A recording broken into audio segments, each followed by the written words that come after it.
Tsarnaev. He is the FBI suspect 2, the one in the white hat. His brother, Tamerlan, in the black hat, was killed overnight in a police shootout. Both men are believed to be from the Chechnya region of Russia. They reportedly have been in the United States for 1 year. Bob Orr is tracking the story from Washington. Bob, good morning. What can you tell us?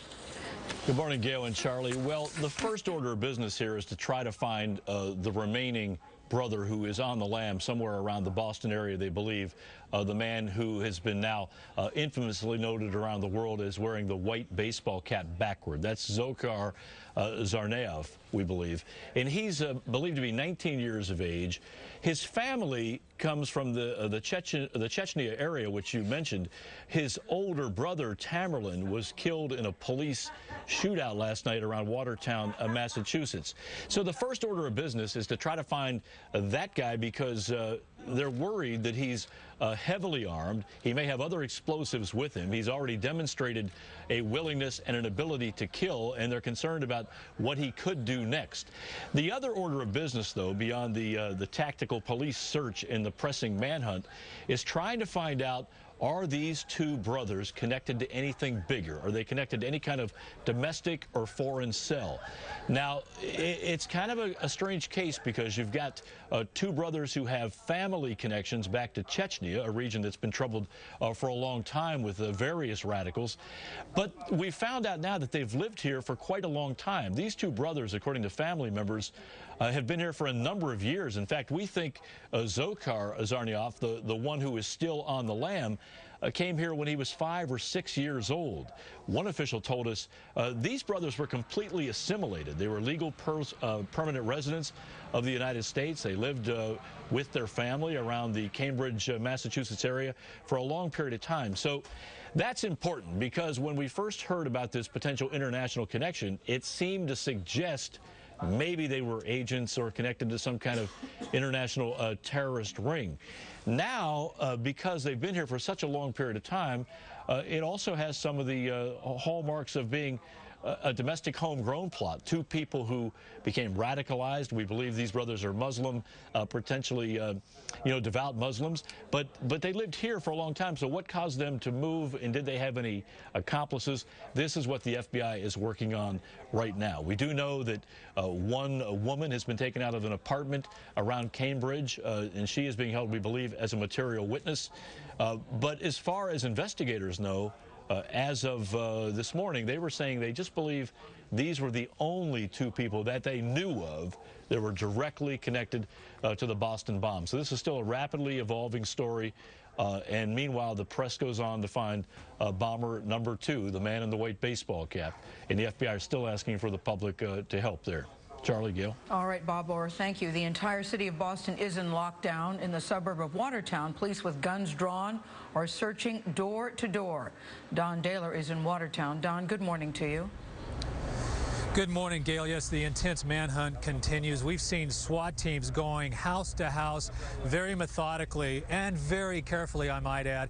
They knock on the door after they approach the house. They talk to the inhabitants. They oftentimes will search the house and then move onward. I guess the best way to describe it is a tightening noose. And as you said, the entire city of Boston is now on lockdown, not just these communities here in Watertown. I don't know what to infer from that. I don't know if that means that law enforcement is afraid that this suspect has slipped away from here, or if it's just an overabundance of caution. But they are definitely concerned about this man in this area. They've asked residents to stay indoors, not answer their doors unless somebody identifies themselves as a police officer and can prove it. There's also an FAA restriction over in the airspace over this area. It's a 3.5-mile restriction up to 3,000 feet. You don't see any news helicopters overhead for that very reason. The only helicopters are police helicopters, and they've been focusing on this one area over here to my left.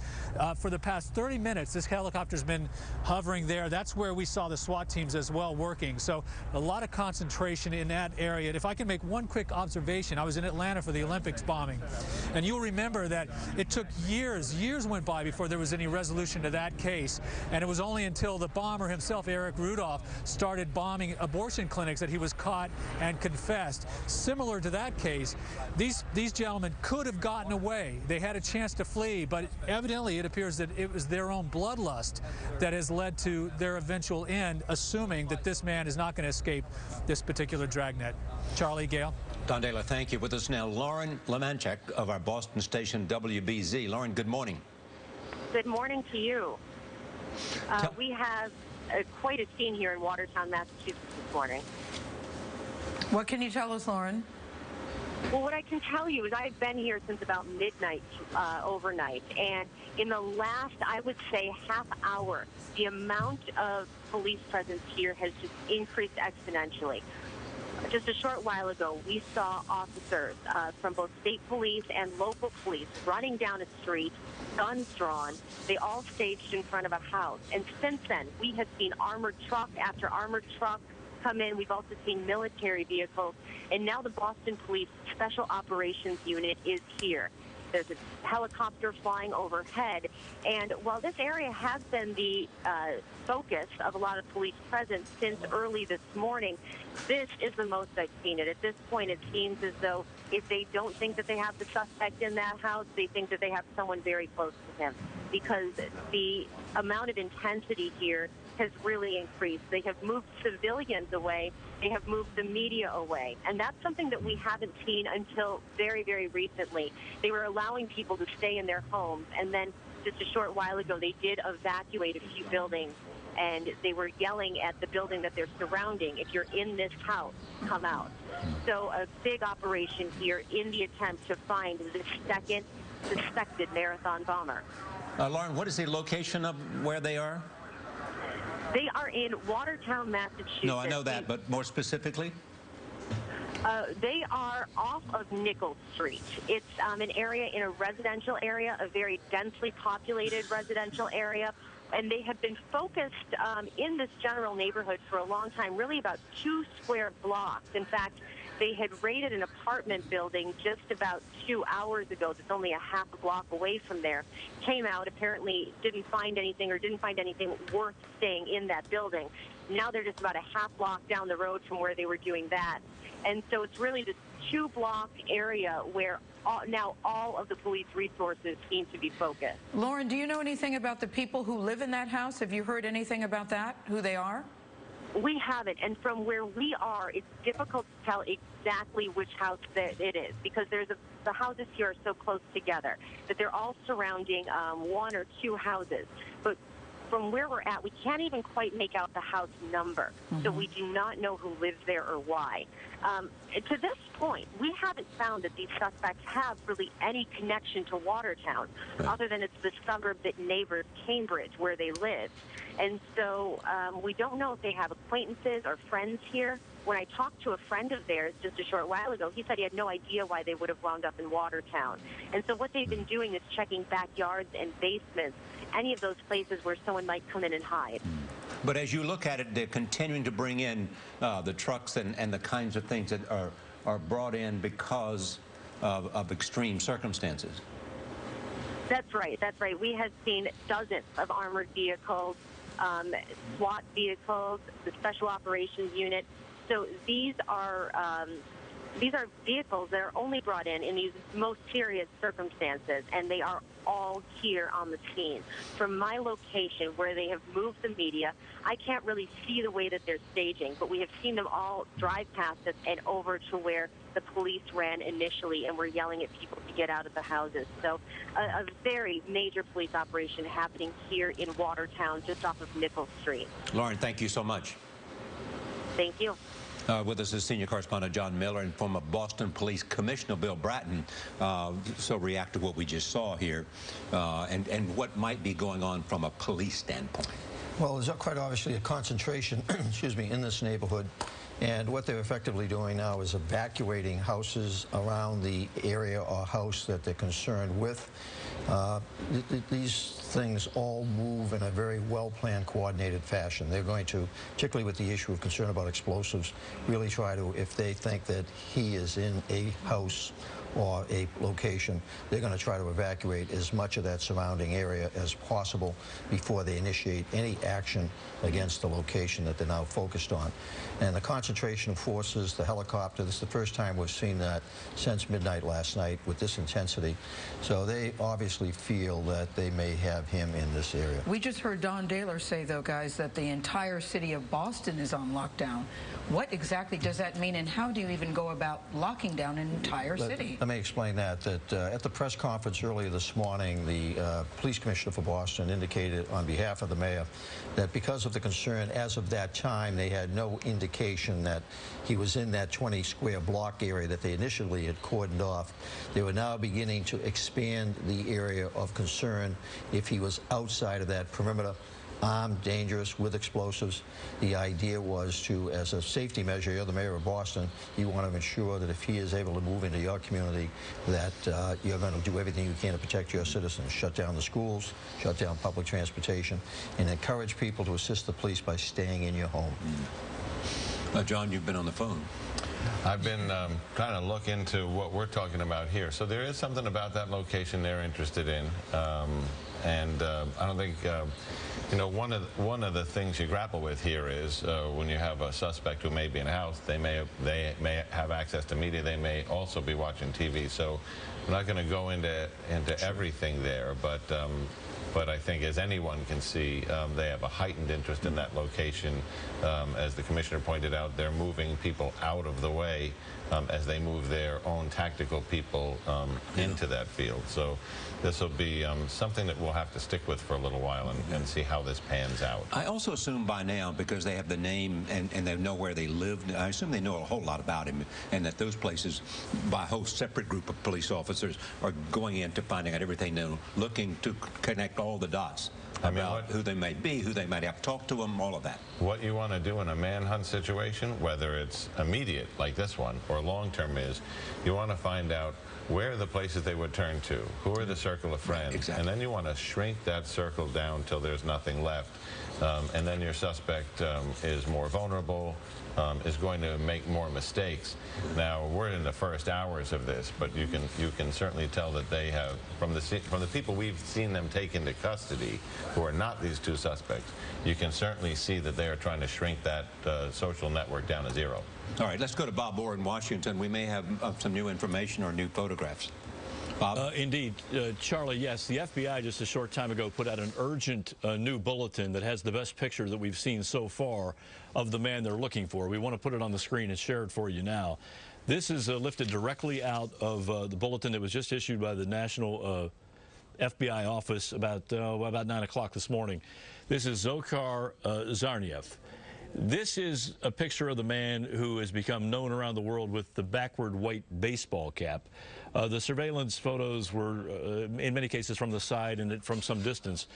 But the authorities now think that, and there's one of the surveillance photos, but the FBI now believes that this kind of full-face shot will further assist the public in case he's spotted. I mean, this guy now is the most marked man anywhere, and his pictures have been plastered around the globe. But to show that the FBI is still forward-leaning in terms of trying to get, still to generate more tips, and they've had thousands and thousands of tips. They've just put this out on an urgent national basis, and I wanted to share it with you. Bob, are they releasing any more information about him that has come to them because they may be talking to people who know him, because they may have more information about what he did in the United States and whether he had a job or not, that kind of thing? Well, they're running down all those things, Charlie. And the key in your question is they're not releasing it. Right. What they're trying to do now is they're trying to build a good internal view of what was this guy's life all about. Mm-hmm. I mean, one of the things that's confounding, just to wrap up here shortly, one of the things that's confounding is that this guy in particular has been here for quite a long time, according to his family. Mm-hmm. So he is assimilated, if you will, in American culture. So he's not a newly injected foreign operative. So that makes this a little trickier in terms of trying to trace any kind of international tentacles. I assume one of the, I'm coming to John Miller here now with me. I assume that one of the questions coming out of this, obviously, if they get him, is there more? Right, and that is going to be the subject of investigation, because now that they have positive identifications on these two subjects, and without waiting to capture him, there's a massive effort going on to figure out, well, what is their social network? Have they discussed this with other people? Can we see any messaging? Are these two guys alone, or are they part of something larger? One of the things they look at is, what is their electronic footprint? Where are they in social media? What do they say? Now, we've been taking a very close look at that stuff today, and you know what we have found is they have a presence on some social media pages in Russia, and you know, you watch an interesting arc develop here. You know, if you look at Tamerlan's social media page, when he set up the page, this is the dead brother. The older brother. This is suspect number 1 who was killed in the shootout last night. His page starts off with, what are your goals? And it says career and money. You know, he's in America. If you look at the latest postings, you know, that came on in March and April, you see a little bit of shift in interest there. One of the postings was gruesome video of civilians being killed in Syria, allegedly at the hands of the Syrian government during the fighting over there, and atrocities. The other was of a blind child who had been able to memorize the Quran, and was an inspirational piece. But in the arc of his communications, you see that his more intense interest in religion seems to be something more recent, or at least in that page. All right, let's go to Elaine Chiano at the federal courthouse in downtown Boston. Elaine, good morning again. Good morning again, Charlie and Gail. Well, as everyone tries to put together this portrait of these suspects, CBS News has obtained perhaps another brushstroke in trying to put that portrait together. Our CBS News associate producer, Miles Doran, got off the phone just a short time ago with a person we believe is another uncle of these suspects, a person by the name of Alvi Tsarnaev in Maryland. Let's take a listen now to what that uncle had to say. What the news says, they killed my nephew, Tamerlan, and they say he's involving to this bombing. Do you believe that he is I involved? can't believe this. It's not possible. My nephews can't do like this stuff. It's no way. Yeah, I'm sorry too. If he did this one, I'm sorry too. It's crazy. It's not possible. I can't believe it. I myself, when I heard this on the TV news, I was thinking, how can do like this stuff? It's crazy. It's unbelievable. So that conversation, exclusively obtained by CBS News, certainly seems to be a contrast from what we heard from the other uncle. You'll recall just a short time ago, an uncle that was interviewed by our own CBS affiliate here in Boston, WBZ. That uncle was quoted as calling the one nephew a, quote, loser. So it will be interesting to hear what additional information comes out. Certainly investigators trying to piece this together as we are, but this yet another perspective on these suspects. Charlie and Gail. I assume both of you guys have seen this very situation where a relative says, I can't believe this. It's not the person I knew. If you look at you know, the London 7/7 bombings, you know, they interviewed family members, and you know, you take Jermaine Lindsay, who was one of the 7/7 bombers. You know, when they talked to his wife, she said, you know, he left that morning, he kissed me on the top of the head, he said he loved me, and I had no idea what was about to unfold. So even people who know the subjects in one of these things often don't know that they are living in a parallel world where they have things going on that they don't share with even those closest to them. In this case, it may have just been things that they shared between each other, he and his brother. And even the uncle that called his nephew a loser seemed to indicate that he was surprised that they had carried this out. Well, and it's interesting because, you know, when you listen to the uncle's conversation, the earlier one where he called one of them a loser, he seemed to indicate that the older one was the loser and that the younger one was a good kid, but who, you know, in this case might be following along. Yeah, and the younger one is what the officials said yesterday during the press conference, is the one that they believe actually set down the device and walked away. We are now hearing from the father of the remaining suspect in the Boston Marathon bombings. We'll have more on that right after the break. You're watching CBS This Morning.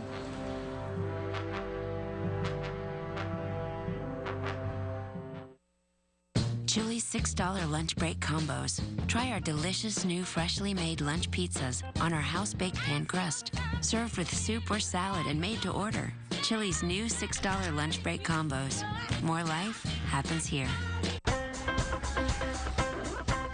Connie and I love having cell phones because of the freedom they give us. So why would we want to be tied down to a contract? Life's too short. And Consumer Cellular gives us control over how and when we use them and what we pay. And compared to our old plan, we're saving a ton of money every month. So what really sold us on Consumer Cellular was that they're the exclusive wireless provider for AARP members. AARP? That's a huge deal. Was it complicated to switch? Not a bit. They make it super simple. You can even keep your number. Oh, that's nice. Consumer Cellular. Affordable service without the contracts. Try Consumer Cellular risk-free for 30 days with free activation, a $35 value, and free shipping. Or just pick it up at a Sears store. Plans start as low as $10 a month. Call Consumer Cellular at 1-800-381-2876. Go to consumercellulartv.com or visit a Sears store today. Free him. I don't want it. I'm going to need to see a credit card first. For a free sample? It's all spelled out in our disclaimer on the back. Free should actually mean free. At Credit Karma, we offer truly free credit scores and a host of financial tools, all in one place, all for free. No credit card needed, no fine print. Your card, please. Get your truly free credit score at creditkarma.com today, where free is always free. You'll really dig the savings at the PetSmart Spring Savings Sale. Save up to 25% on thousands of items and save up to $20 on select flea and tick products at your Pest Prevention Center here at PetSmart. You're watching CBS This Morning. CBS Health Watch is sponsored by Sylvester Comprehensive Cancer Center. Lymphoma is a malignant tumor that originates in the lymph nodes, which protect organs against infection. Dr. Isidore Losos is a professor of medicine of hematology oncology at Sylvester Comprehensive Cancer Center. The lymphomas are subdivided into two big subtypes: Hodgkin lymphoma and non-Hodgkin lymphoma. These two types of lymphoma require different forms of therapy. The choice of correct therapy initially is very, very important. It's easier to give correct therapy up front than try to correct incorrect therapy later on. Doctors use several forms of screening to determine the best protocol, including CAT scans, PET scans, and bone marrow biopsy. Lymphoma is a complicated disease. It may affect different organs, different systems, and very frequently we need assistance from other specialties. We work as a team. CBS Health Watch is sponsored by Sylvester Comprehensive Cancer Center, South Florida's most advanced cancer care.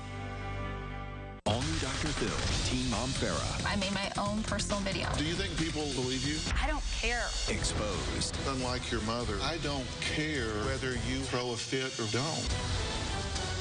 Today at 3 on CBS 4. Anthony was laid out face first. Mario swinged again at his head. That's when I punched Mario with a right hook. So you were the one that knocked his teeth out? Yes. Next, Judge Judy. Today at 4 on CBS 4. This is speeding. This is fast food. This is the express lane, and this is the fast track. This is the fastest in-home Wi-Fi. This is Xfinity Internet. Reimagine your internet with Xfinity. Now with double the speeds on 2 of its most popular plans. Call for a great offer on Xfinity Internet from Comcast today, or ask about other plans starting at $24.99 a month for 6 months. Call 1-800-XFINITY today. Xfinity, the future of awesome. AT&T is talking a lot about its so-called advanced digital network. But when they upgrade you to UVerse, you end up with the same old DSL speed. Xfinity is doubling the speeds on 2 of its fastest internet tiers. That's right, double. So now gaming, downloading, and streaming happen even quicker. Don't fall for UVerse. Xfinity Internet is 4 times faster, period. Sign up today or get started with this great offer. Call 1-800-XFINITY. At Porcelanosa, you'll find an exclusive selection of tile, kitchen, and bath products to accommodate your discriminating tastes. Distinctive surfaces create a bold statement in your home. Sleek designs and fixtures complement your stylish contemporary kitchen or bath designed at Porcelanosa. Right now, you can save 20% off your new kitchen or bath. It's luxury for less than you think. Visit Porcelanosa today with showrooms in Doral and Pompano Beach. I wish my dear madre was still alive to help. Mama? Maria. Maria, ay caramba. Mama, I thought you were dead. No, I had amnesia. Am I imagining things? No, just like you are not imagining. These window panels cost so little. High-quality window panels, lower prices. Anna's Linens, now it's getting juicy. From Miami-Dade, Broward, and the Keys, this is South Florida's CBS 4 News. Good morning, everyone. It is now 9:25. I'm Josh Benson. Here's what we're following for you this morning. 5 Broward residents are accused of ripping off the elderly, taking advantage of seniors suffering from dementia. The Broward Sheriff's Office says this group preyed on elderly women with Alzheimer's, convincing one specific woman they'd done work at her home and stole at least $3,000 from her. Investigators arrested William Tennell for a similar crime last year. He is now being held without bond. Meanwhile, Nicolas Maduro is set to be sworn in as president of Venezuela today. Meanwhile, Venezuela's top election official is saying that authorities will audit all of the votes cast in Sunday's presidential election. Maduro was declared winner of the election by a margin of less than 2%. Opposition candidate Enrique Capriles filed complaints with the election officials about thousands of the alleged violations. The head of Venezuela's National Electoral Council said a full audit of votes would take a month or so to complete. Now let's get a check of our forecast. I stepped outside for 5 minutes and just got drenched. Where did that come from and where did it go? Well, actually, that shower moved in on the breeze, Josh. And the funny thing is that looking at the radar, it was right smack over our studios here in Doral, because check out this live look from Fort Lauderdale. It's just sunny and dry and beautiful. So we are seeing just a few isolated showers. See what I mean? When you look at the radar, the big picture, it looks quiet and dry. And then when you zoom in, we had a shower that popped up just in Doral and now pushing to the north. So now Silver Lakes, you're going to see a heavy downpour. And as we look towards the Keys, also seeing some scattered showers pushing in around Key Largo, heavy rain there, and also around Duck Key had some showers. We're going to continue with this pattern, especially with the onshore flow. Look at the winds, anywhere from 8 to even 20 miles per hour, creating that risk of rip currents at the beach, rough boating conditions. Warm with 82 in Fort Lauderdale and Miami, 84 already in Marathon, and it will be a hot, steamy, breezy day today, gusty at times, with a couple of storms mostly inland, highs in the upper 80s tonight, the upper 70s near the coast, inland locations dropping down to the low 70s. And not a good day for boating. We have those winds kicking out of the southeast at 20 knots, seas 4 to 5, choppy on the bays. This weekend still looking wet and unsettled and cloudy. We have a front that's just going to stall out over us, and that means we'll wake up with the muggy 70s, highs in the 80s. It'll be humid and summery again, with a better chance of storms tomorrow, especially Sunday. And Monday, some lingering storms. Tuesday and Wednesday will be drier, but still warm with the low to mid 80s, Josh. All right, thank you much. We're going to send you back to programming on the Boston Marathon bombing suspects as well. We're going to have an update for you in about a half hour. And for updates any time of day, you can always head to our website, cbsmiami.com. Have yourself a good day.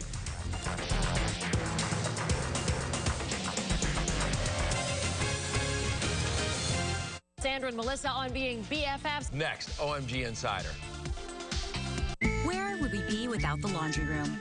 It's where brights get brighter, socks go MIA, and everything comes out in the wash. At the H.H. Gregg Earth Day event, save loads on this washer-dryer pair, only $5.99. Get up to 20% off appliances, like this eco-friendly Samsung fridge, just $9.89. And a big 55-inch TV, a low $5.99. The H.H. Gregg Earth Day event, the dirt stops here. Appliances, TVs, furniture, and more. It's all here at H.H. Gregg, your home store. Is this you, or has this been you? Jerry, the AC's broken again. Can you please do something about this heat? I got it, dear. Is this your plan? With a plan from Service America, you're protected from unexpected air conditioning, plumbing, and appliance problems. Just call 800-311-4095 or visit serviceamerica.com. Do it, or this could be you. When you can get a brand new Cadillac for under $9,000 with Brayman Cadillac's FlexPay, what are you waiting for, Miami? Now, drive the North American Car of the Year, the 2013 Cadillac ATS for $25,000 below MSRP. Just $89.93 with FlexPay. A new XTS or SRX, your choice, just $12,983. Plus, Cadillac will pay your maintenance costs. Why wait? Get FlexPay today. Nowhere else but Brayman Cadillac, 20th Street and Biscayne. Start your day right with Rhiannon Alley and Josh Benson. Weekdays starting at 5 a.m. only on CBS 4 News This Morning, South Florida's fastest growing morning news.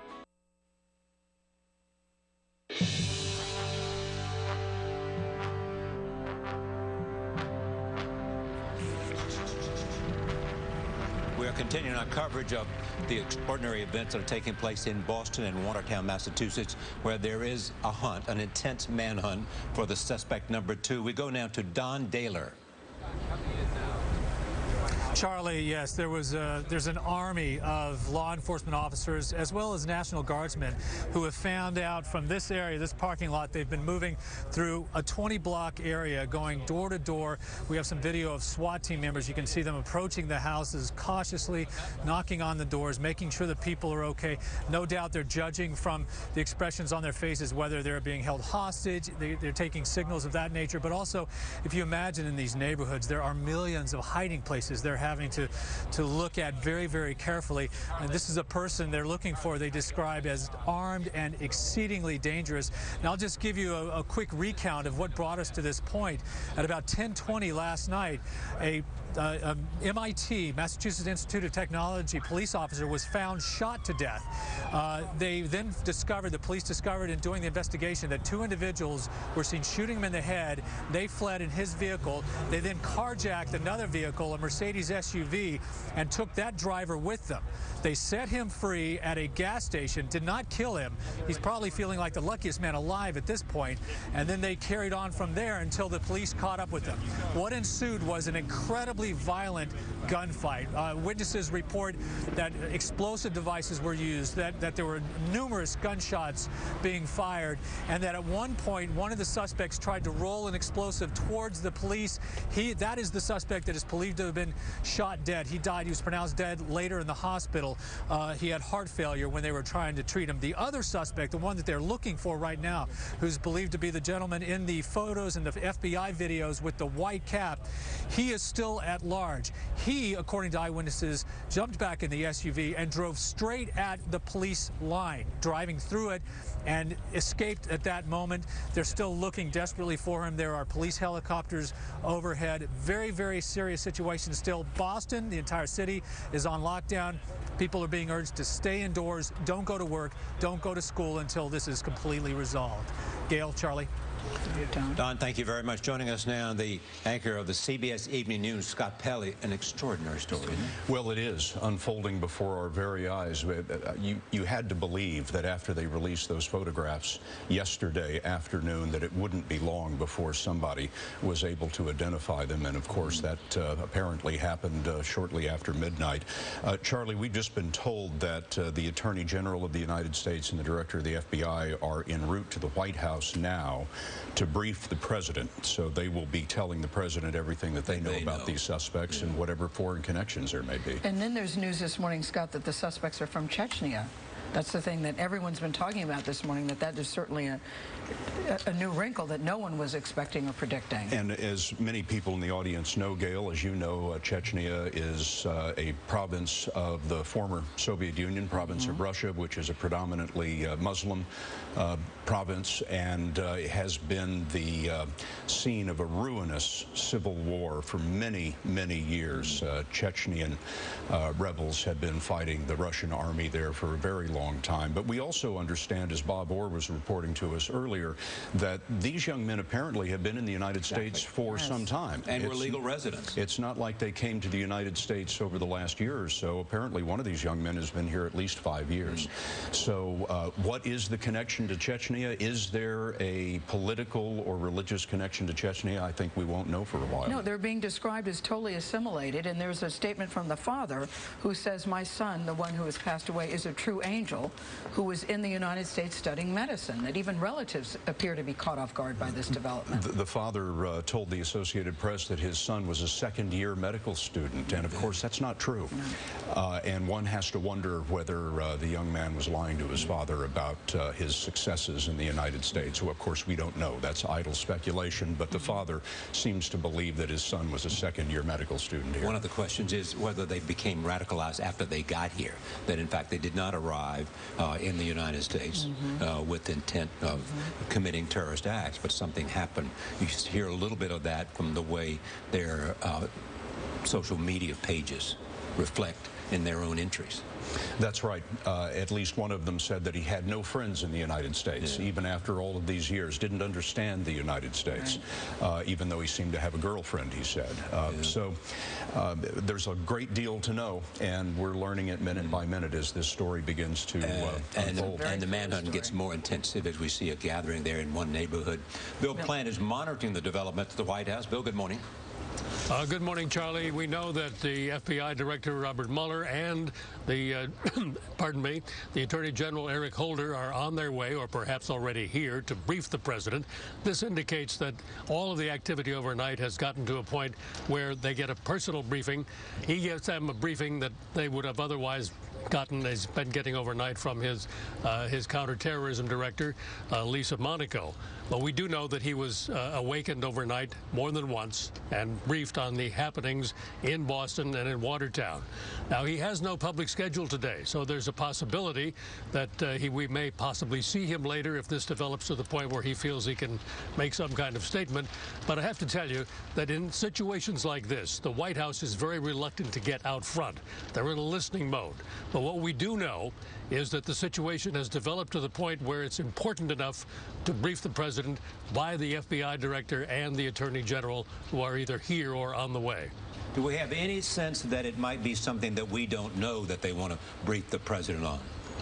No, we don't, but the connections that are developing here, as you have been discussing this morning, with possible overseas implications, could be very important. So that could indicate, the importance of that could mean that that's why that we're getting such high-level briefings here at the White House. There's also a remarkable cooperation between the FBI, the Boston police, and other police departments and other aspects of the federal government, all of them there. And we have these two parallel developments. On the one hand, the intensive manhunt seems to be getting hotter and hotter, and at the same time, we're learning more and more about these two brothers, one now dead, and raising questions about did they have other friends and other associates that they have known. And clearly, everything that the government can do, whether it's state, local, or federal, is trying to find answers to those questions. Charlie, we're looking at the live pictures now from Watertown. When John Miller was here and Bill Breton seconds ago, they were saying the fact that they brought a SWAT team in position says something. We're not sure exactly what that means, but this situation is constantly changing, and Bill Breton says as he was watching it, he could see the intensity of the police officers and how it was changing. Right now, a SWAT team is focused in front of a house in Watertown, and we're not sure exactly what is going on there. Scott, when you look at this, well, it's a remarkable sense of coming together here, and they've had everybody told to stay inside. Don't go outside. Don't answer the door unless it's police. There are people who did not go to work today. There's no public transportation. I mean, everything is drawing to some kind of conclusion. It seems to be. The governor of Massachusetts essentially shut the city down. Told everyone, stay in your homes, don't go to work. shut down, as you said, the mass transit in the city, and everything in Boston is locked down as they look for this second suspect in the Boston Marathon bombing. This house has been surrounded for some time now. One of our reporters at this scene said that he believed he heard a police officer yell, "Fire in the hole," which is a warning to others that they're about to have a detonation of some kind, and that there was some kind of a muffled explosion after that, as if the police themselves were blowing up something that they had found. There was a smell of smoke in the neighborhood. Now we're watching the police officers kind of amble away from the house, so we don't quite know what's happening there. Exactly. I mean, you point out that we do not know whether the suspect number 2 is there or not. It may be someone else is there, but all of this gathering of these SWAT teams suggests something crucial in this story is taking place, but you can't tell from watching them exactly who it is, and in a moment of trying to find this large manhunt that is underway. But we did clearly just see they're touching every base. But we did just see, though, Charlie and Scott, where they suited up this police officer. You could see where they were putting on the heavy artillery suit for him. Yeah, the bomb technician yes, suit. You could see that. Yep, absolutely. But again, I don't know. It's hard to judge, but the tension seems to have broken, at least for the moment. People are who had their guns drawn and trained toward the house are now seeming to amble away here, but we'll know more as the developments continue. Yes, we'll take a break now. CBS this morning continues its coverage of the events in Boston as the manhunt gets hotter. Hi, I'm Robert Rubenstein, and this is Rubenstein's Rules for Accidents. Rule number 1, get an attorney. There are different types of insurance that pay you after an accident. An attorney knows where to look. We work to get you money for lost pay, fight for you against the insurance company, and negotiate your medical bills. I do this every day. Let me put my experience to work for you. Call me, Attorney Robert Rubenstein. For all these rules, go to robertrubenstein.com. I love going to CAC Florida Medical Centers because here I am family. My care team of qualified physicians, nurses, therapists, and case managers take care of me by providing me with the tools I need to help me enjoy my life. They help me keep active and healthy so I can live my life to the fullest. Why would I go anywhere else? CAC Florida Medical Centers. Come visit us and take a tour. At Porcelanosa, you'll find an exclusive selection of tile, kitchen and bath products to accommodate your discriminating tastes. Distinctive surfaces create a bold statement in your home. Sleek designs and fixtures complement your stylish contemporary kitchen or bath designed at Porcelanosa. Right now, you can save 20% off your new kitchen or bath. It's luxury for less than you think. Visit Porcelanosa today with showrooms in Doral and Pompano Beach.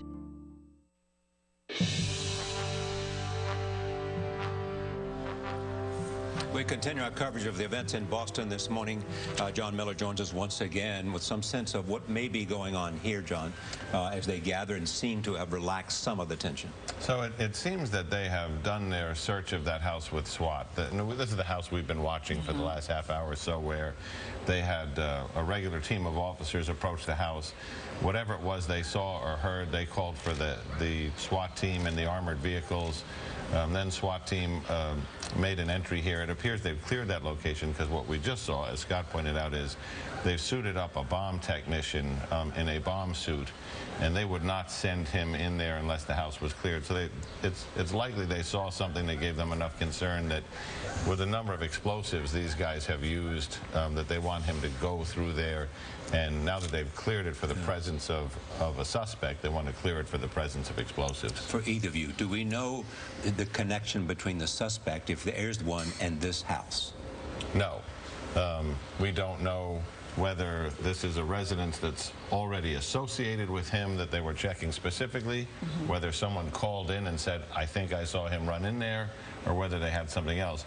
We do know that they had more interest in that location based on what they deployed there than they did in a number of others. It was interesting that earlier Elaine Quijano said that the police really don't know if he has any ties to Watertown whatsoever. Friends are wondering why he even ended up in Watertown.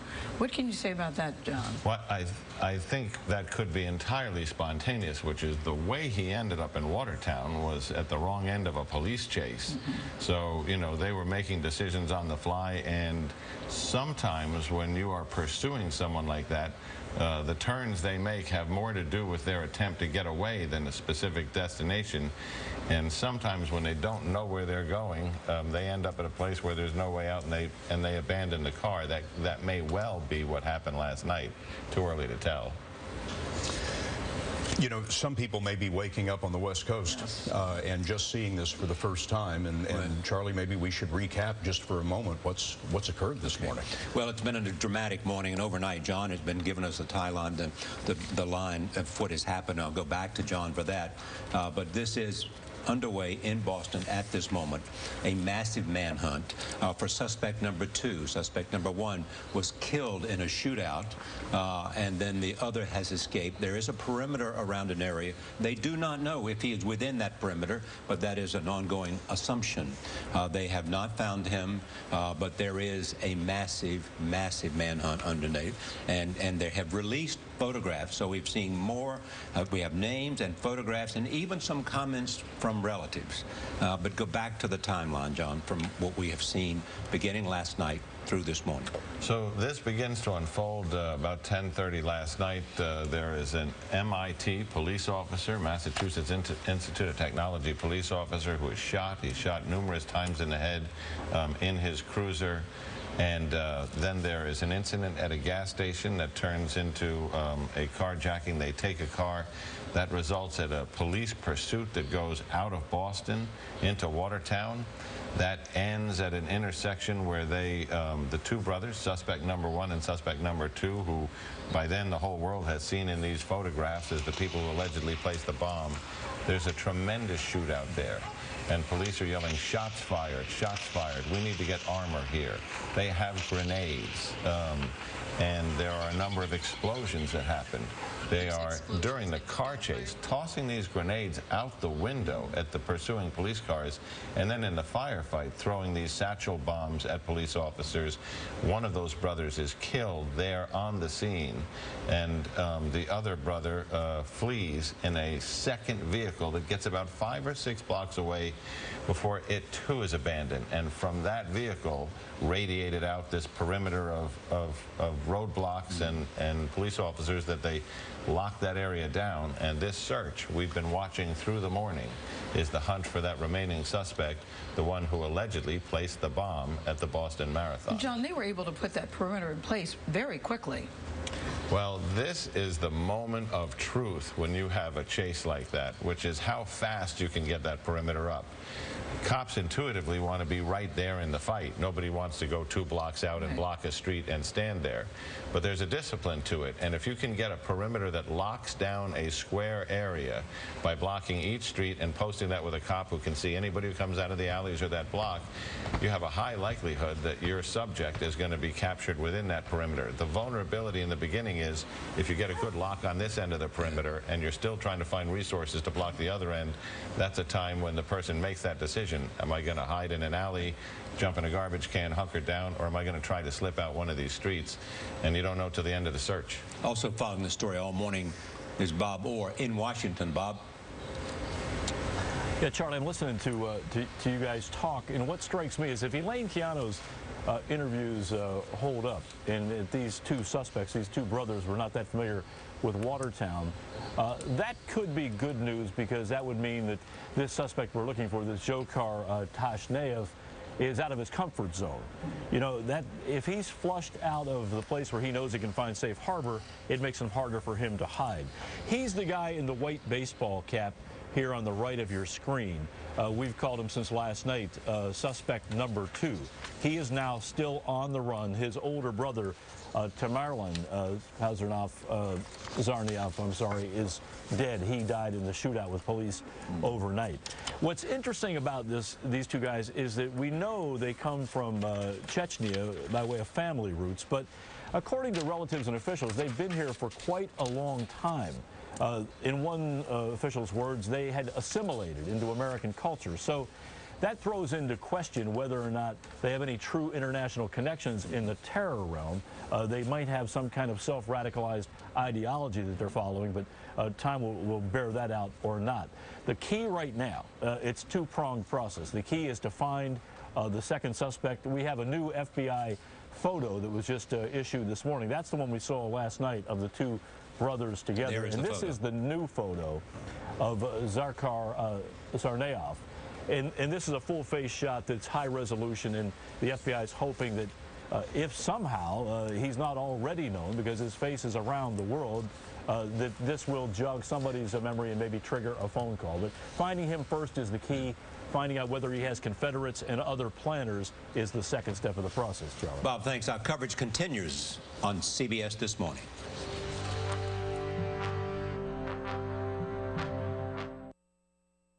All new Dr. Phil, Teen Mom Farah. I made my own personal video. Do you think people believe you? I don't care. Exposed. Unlike your mother, I don't care whether you throw a fit or don't. Today at 3 on CBS 4. 2 explosions went off at the finish line just before 3 p.m. We are pulling together to show these people that they can't get away with what they tried to do to us. We can't let people stop us from doing something we love. And that's what you've taught us, Boston. That's what you've reminded us. That's why a bomb can't beat us. That's why we don't cower in fear. We carry on. We may be momentarily knocked off our feet, but we'll pick ourselves up. We will finish the race.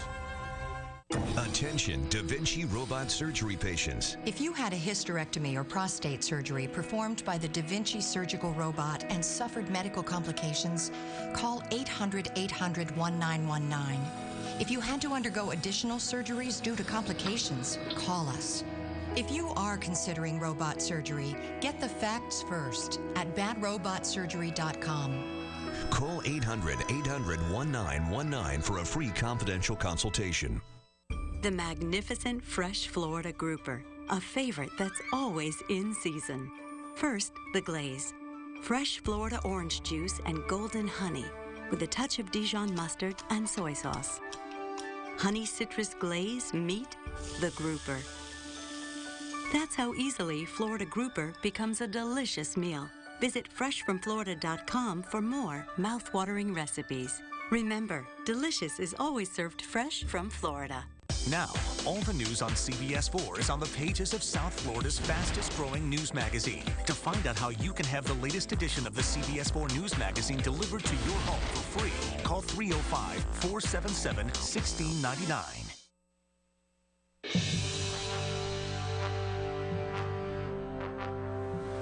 We are back with Gail King, John Miller, and Scott Pelley. Scott, as you've watched this unfold, having gotten up this morning and seen the dramatic events taking place, what questions are there for you?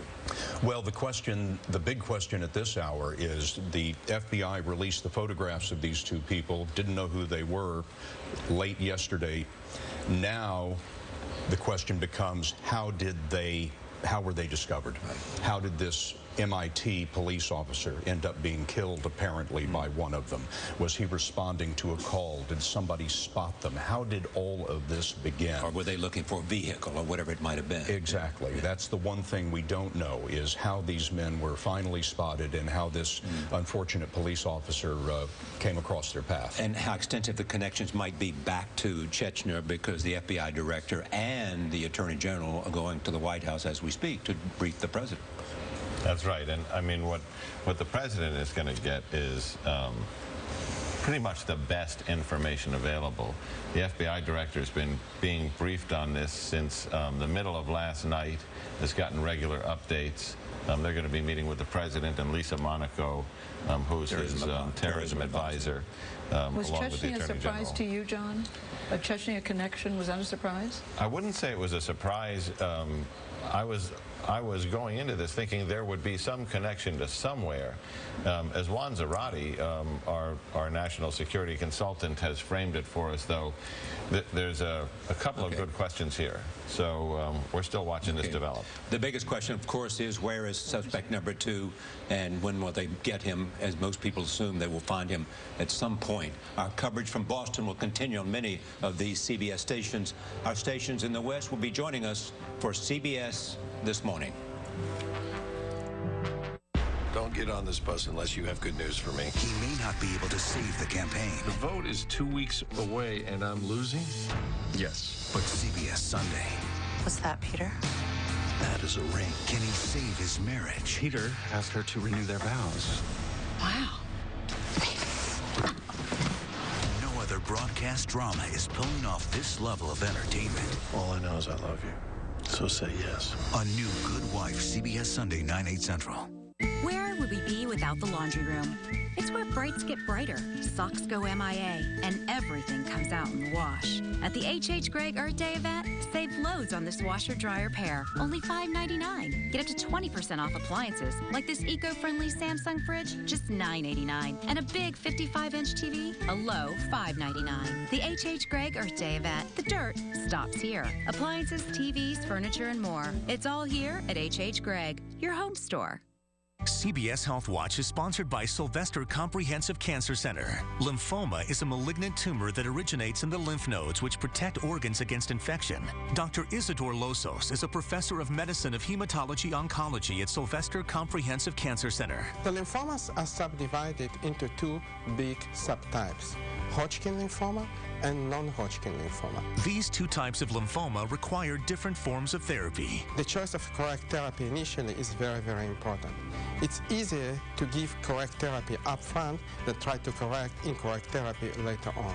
Doctors use several forms of screening to determine the best protocol, including CAT scans, PET scans, and bone marrow biopsy. Lymphoma is a complicated disease. It may affect different organs, different systems, and very frequently we need assistance from other specialties. We work as a team. CBS Health Watch is sponsored by Sylvester Comprehensive Cancer Center, South Florida's most advanced cancer care.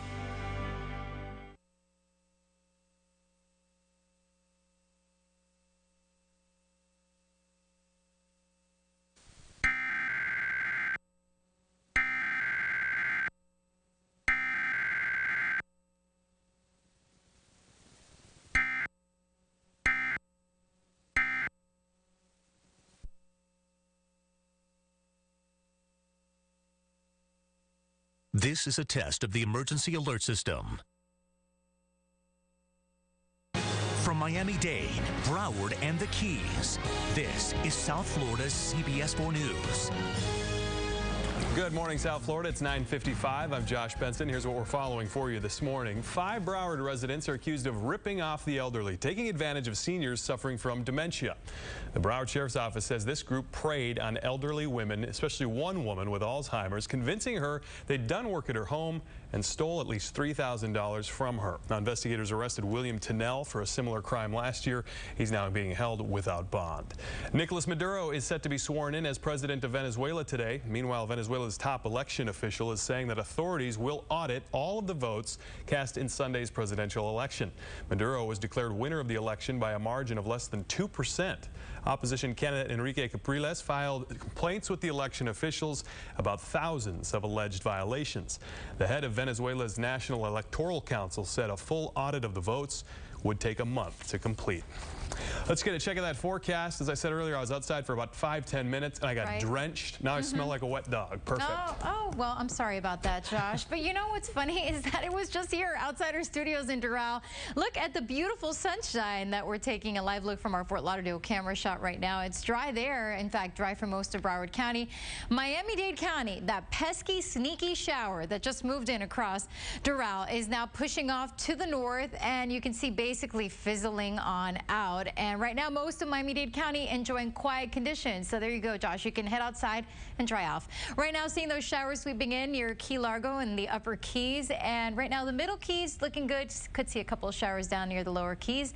The breeze certainly kicking out of the southeast, anywhere from 14 to 18 miles per hour. And look at the temperatures already. 84 in Miami, 83 in Fort Lauderdale, and 85 in Marathon. You know it's going to be a hot one. Highs soaring to the upper upper 80s. It'll feel closer to the 90s when you factor in the stickiness. A few showers possible with that gusty onshore breeze. And tonight, the upper 70s near the coast, low 70s inland. We'll see the chance of spotty showers. So not a good day for boating today. We're going to see very choppy bays, seas 4 to 5, winds out of the southeast at 20 knots. In fact, right now, use caution, and we'll see the risk of rip currents. This weekend is not looking good. And I've been telling you about this front that's headed our way. It's just going to basically park itself over us as we head into the weekend, so that'll keep the atmosphere very moist and unstable. We'll wake up with the 70s, highs will be in the 80s, but we're going to see the clouds around, the storms, even as we head into your Saturday. Some of the storms could actually turn strong on Sunday, so a slight chance of severe weather. Could see some damaging winds, hail. We'll have to wait and see, all depending on that front, but basically it's just going to be sitting right over us. I wish I had better news. We do need the rain, though. We just wish it wasn't for the weekend. As we head into Monday, some lingering storms due to some leftover moisture. Tuesday and Wednesday drier. Josh. Okay, we'll take what we can get. Masette, thank you much. We're going to send you back to continuing coverage on the situation out in Boston. Meanwhile, we'll be back for CBS 4 News at noon. And for any updates any time of day, you can always head to our website, cbsmiami.com. Until then, have yourself a wonderful day. This CBS 4 Live News Update sponsored by Trulocks. Locations in Miami, Fort Lauderdale, and Boca Raton. Juanita, look at these fantastic prices. I'm getting them. El doctor is coming over tonight. Isn't that Dr. Chavez in bed there with your hermana? I'm not only your sister, I'm also your stepmother. I can explain. High quality bedding, lower prices. Anna's Linens, now it's getting juicy. Care for a Price is Right lottery game? Scratch and you can win instantly. Or enter your non-winning ticket in a second chance promotion for a chance to win. A trip to fabulous Las Vegas! There, you'll play the Las Vegas Game Show experience based on 6 of TV's biggest game shows. Win cash prizes along the way and play for a top prize of $1 million. Sold. You should be on TV. I get that a lot. The new Price is Right game from the Florida Lottery. Just imagine. CBS 4 News this morning. South Florida's fastest growing morning news.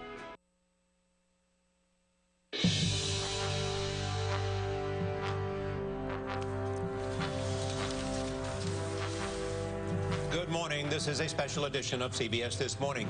I'm Charlie Rose with Gail King and Scott Pelley. We're continuing our coverage of this morning's breaking news from Boston. It was a frightening and violent night in the Boston area. Here is what we know at this hour. One suspect in Monday's marathon bombing was killed overnight. Police are searching for the other in Watertown, Massachusetts right now. That's west of Boston.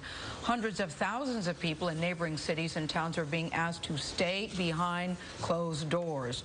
All trains, buses, and taxis in the Boston area have now been taken out of service. Authorities now say the suspects were brothers who immigrated from the Republic of Chechnya in Russia. They have been in the United States for several years. Bob Orr is in Washington. He's been following the story all morning. Bob, good morning. Good morning again, Charlie. The focus right now, of course, is on the manhunt, which is centered in Watertown, Massachusetts. And it's an urgent press by authorities because they know the man they're looking for is very dangerous and potentially armed with explosives. We know he has weapons, and we also know, if the FBI is right, and he's one of the 2 marathon bombers, we know that he's demonstrated a willingness to kill and to maim. This is his picture. This comes from a brand new FBI bulletin. The man's name is Dzhokhar Tsarnaev. He is originally from Chechnya. His family came here several years ago. And he, along with his brother, the FBI says, carried out the twin bombings at the marathon. The older brother, as you mentioned there at the beginning, Charlie, Tamerlan, and we see his picture there on the left. He was killed in a vicious gunfight overnight with police in Massachusetts. What really has authorities troubled is they've locked down this 20 square block area or so in Watertown that we've been discussing, and they think they have pinched in on the man in the white baseball cap there, but they can't be sure. What has them most concerned is that these 2 brothers have shown quite a bit of skill and evidence of training. One senior law enforcement official told us a short time ago these guys were almost textbook perfect in terms of operational planning and security. They stayed off the radar. But beyond that, they have shown a high level of sophistication and skill in terms of evading police initially. And then he said when they were confronted with a police shootout, incredibly, one of them escaped that cordon. He made the point that there were more police officers there and those two men were outgunned, but nevertheless, one of them somehow got away. And he summed it up by saying, when have you ever seen that? So the press is on to find this man. They know he's dangerous. They don't know what he might be up to. And beyond that, they don't know if he might have other Confederates or even other plans. So the search, while it's focused in Watertown, it's not a tunnel vision situation. They may have to expand that and perhaps even to neighboring states. Charlie. Bob Moore, thank you. We're pleased to have Scott Pelley here. He'll have a lot more of the details on CBS Evening News this evening, but he's here at our table this morning. As you watch this, what's intriguing are the things we don't know. Not only where is the suspect number 2, but what are his connections? And if he had training, where did he get it and when? Absolutely. And who is it linked to? Well, also, Charlie, we should hasten to mention that a police officer was murdered, apparently, by these two men overnight, sometime around midnight, a little after that local time. A police officer from the Massachusetts Institute of Technology, a campus police officer, was found dead in his police cruiser. Had been shot several times in the head. And it was shortly after that that all of this began to unravel, and these two men led Boston police on a chase through the city, a running gun battle between the police vehicles and the suspect's vehicle. And during that police chase, they were throwing bombs out of the car that were exploding until their car was finally stopped. They were engaged in a ferocious gun battle, as Bob Orr was saying. Police officers were calling for backup. They were calling for armor. There were more explosions. Finally, the elder of the two brothers apparently was shot and killed. The hospital tells us that he had multiple gunshot wounds and also evidence of having been wounded by an explosion, burned skin and that sort of thing. And then somehow in that melee, the younger man, the man you see on the right there, 19 years old, escaped and is now the subject of this manhunt. And it's interesting, Scott, to hear what relatives are saying about these two men. Clearly, relatives had a totally different picture of who these two brothers were. Well, the father has been found in Russia by the Associated Press, and he told an Associated Press reporter that his son was a second-year medical student in the United States. Well, neither of these young men is a medical student, so one has to wonder whether these young men were telling their father the truth back in Russia about what they were doing. Had a secret life of their own. Indeed. But apparently, as Bob was saying, they've been here a number of years. It's not like they snuck in from Chechnya 6 months ago. Yeah, described as assimilated. Well, the entire city of Boston is locked down. In the suburb of Watertown, police with guns drawn are searching door to door right now. Don Daler is in Watertown with that part of the story. Don, good morning to you. Good morning, Gail, and I can add some details to the scenario that Scott just sketched out for you. At 10:20 last night was when the police officer was found dead. The two suspects took his car from that location. About an hour later, they carjacked a man in a Mercedes SUV. They then freed him at a gas station. He was unharmed. He's probably feeling like the luckiest person on earth at this time. But shortly after that is when the running gun battle that Scott described took place, where these individuals were being chased by police, tossing explosive devices out the window, shooting at police. That went on for some time until they pulled the car over, used it as a barricade, and began a gun battle with police. At one point, witnesses described them as rolling an explosive device out and trying to explode it among the police officers. That did not harm any police officers. We do have some sound from an eyewitness who describes the pandemonium. I was playing video games and stuff, so I thought it was the game, and then I take it off, and then I hear like rapid fire, like an assault rifle or something like that. I heard 3 explosions, one after the other, and so I opened my front door and I heard sirens all over Watertown. There was somebody up there they were looking for. They were looking under cars, in backyards, on top of trucks. They were looking for everything. Now, I have to tell you, it appears to me that it's those bombs, the explosive devices, that has the police here most on edge. We've seen a number of bomb disposal units going by with the large metal pods they use when they want to take a suspicious article and put in there and explode. That's also why they've been proceeding with such caution throughout all these neighborhoods. And in fact, they've swept our area where the media are encamped right now a number of times with bomb sniffing dogs just to make sure there's nothing around here. They're very nervous about that. As you said at the top of the show also, originally it was just Watertown and the areas around here that were cordoned off by police. That has slowly expanded as the time went on. When we first got here around 2 a.m., 30 minutes after the gunfight went on, the cordon was way down this way. They've moved it this way. And now, within the past 2 hours, I would say, the governor asked for that to be extended throughout all Boston. In other words, all of Boston is in lockdown. People are being urged to stay inside. Whether that indicates that they're concerned that he may have slipped the noose in this area or whether they're just being cautious, I don't know. Charlie, Scott, Gail. Don, thank you. We go now to Bill Plant at the White House. Bill?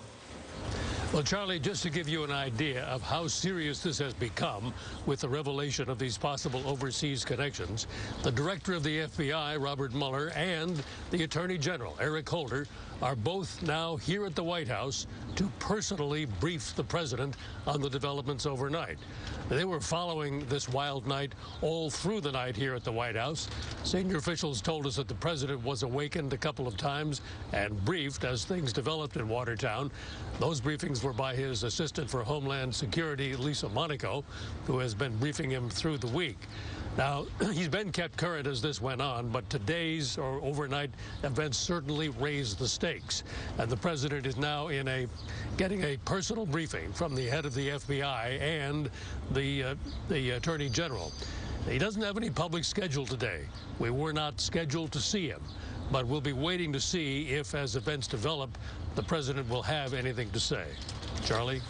Bill Plant, thank you. Now we go back to Washington. I'll go to Washington for Bob Orr. Bob? Charlie, bear with me here because we're just getting this together, but there's more evidence that the search may have to expand.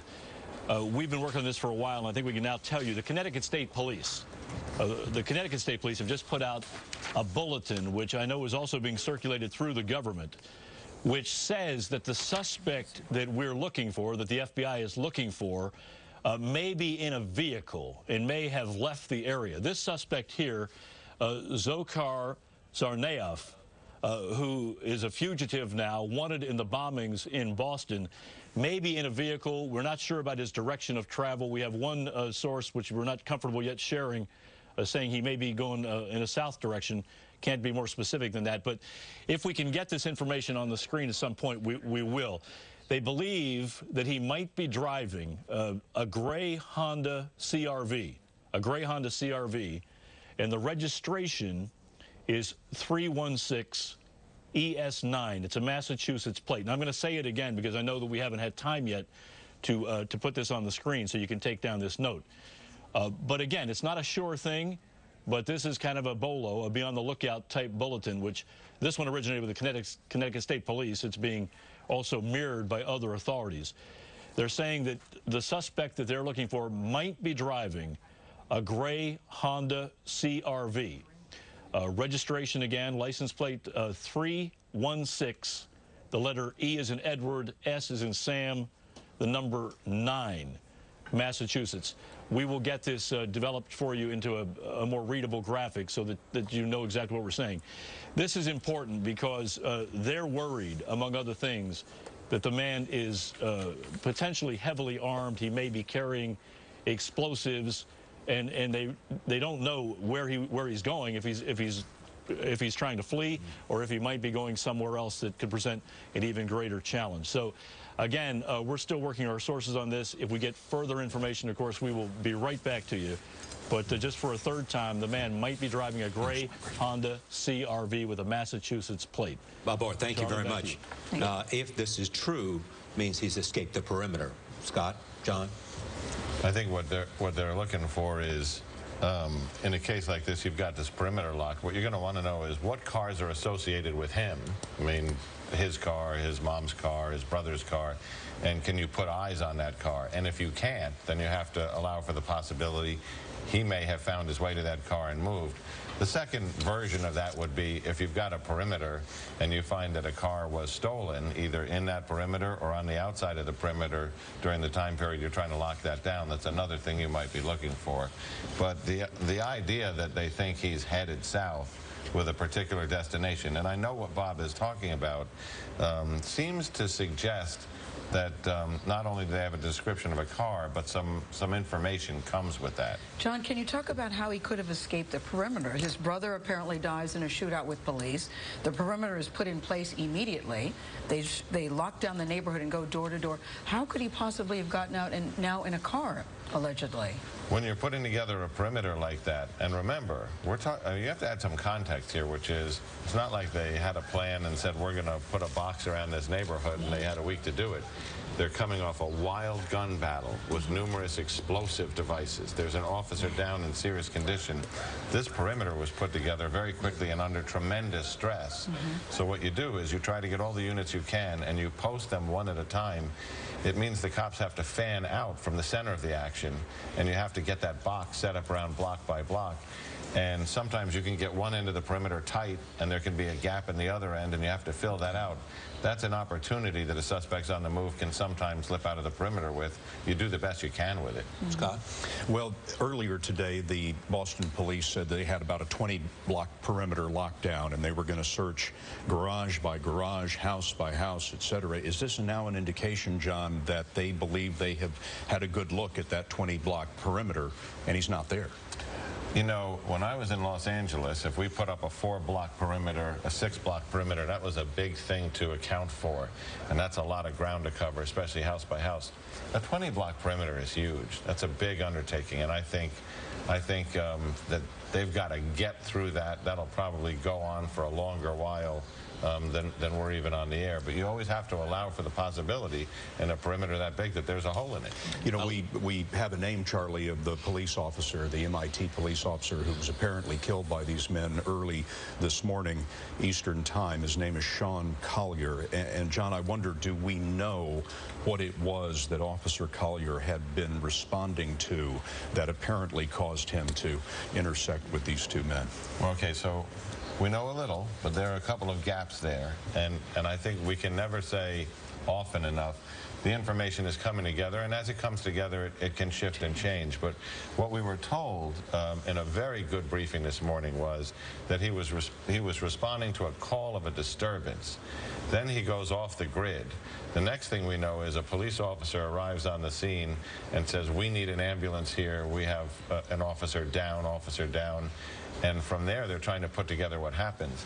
After that, it appears there's a second incident at a convenience store located at a Gulf station a short distance away, and that's apparently where there is this carjacking that turns into the police chase. Remarkably, though, they did not kill the driver of that Mercedes that they got away in. That's remarkable, considering what they've been doing. And it may be more convenience than intentional, which is it may be just faster to pull the guy out of the car, jump in the car and take off, than if he's not resisting, to take time to execute him. Or it could have been a consideration. You just don't know. But sometimes it's about speed and efficiency. All right, let's go to Lauren Lamachek of our Boston station, WBZ, where she is following the police search in Watertown. She joins us on the telephone. Lauren, good morning. Good morning to you. Yes, I've been here since about midnight and covering this 20-block perimeter they have set up here in Watertown. But I'll tell you, most of the focus, at least over the past several hours, has been in just a 2-block area, sort of at the edge of this perimeter. And what we've seen are SWAT teams, state, local, National Guard police here to try and assist. And then about an hour and a half ago, I would say, we saw a number of police and SWAT teams running toward one house.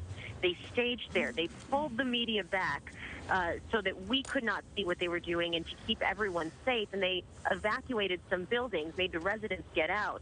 And then now, within, I would say, the last 15 minutes, there's a noticeable decrease in intensity here.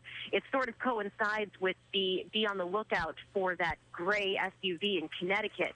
They say that he may have escaped that Honda CR-V in Massachusetts license plate 316ES9. And right around the time that information came out, we did notice a little bit of a decrease in the intensity of this search. But I will tell you, there is still a massive perimeter here, a big law enforcement presence, and there has been all night long, although it ebbed and flowed, just how much they were searching door to door. I had the same question that I heard other people ask, which was, with this large perimeter, how was he able to get out? And the fact is, there were so many streets, so many small streets that they had to block off. It's very feasible that you could have gotten out, because we were able to drive through parts of the perimeter overnight, being stopped, even once that perimeter was set up, and they kept expanding it. Lauren, have you heard anything about who that car belonged to or how he possibly was able to get another car? We have not learned anything about that. In fact, we found out about that car just a short while ago, I think, when everyone else did. So we don't have any information about that. Of course, we know earlier in the evening he carjacked someone and took that car. Now, there were no that I heard, at least here in Watertown. But as we were talking about, it was a large scene, a large perimeter, so things can be happening in other parts of the perimeter that you're not privy to when you're on the outside. But we heard nothing about any sort of other carjacking. So does this car belong to a friend or a relative, or was it stolen? We don't know any of those answers. And the other question we don't have the answer to is, how did he wind up in Watertown in the first place? Was it simply convenience because it was near Cambridge, or did he have some sort of acquaintance here? Thank you, Lauren Lomanchak. Thank you. Let's factor in what we just heard to our ongoing understanding of how things may be unfolding.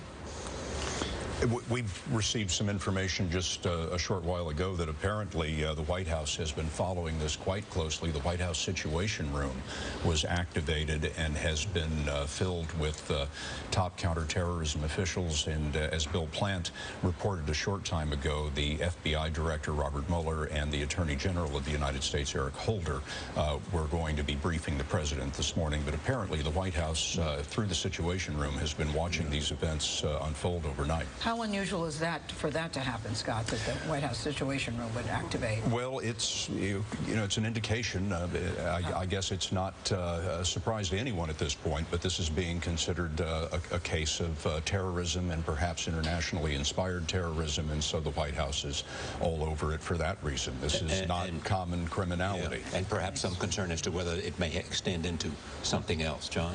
That's right. And I mean, the White House, and I've been around the pre-briefs for some of those meetings. The White House concerned this morning.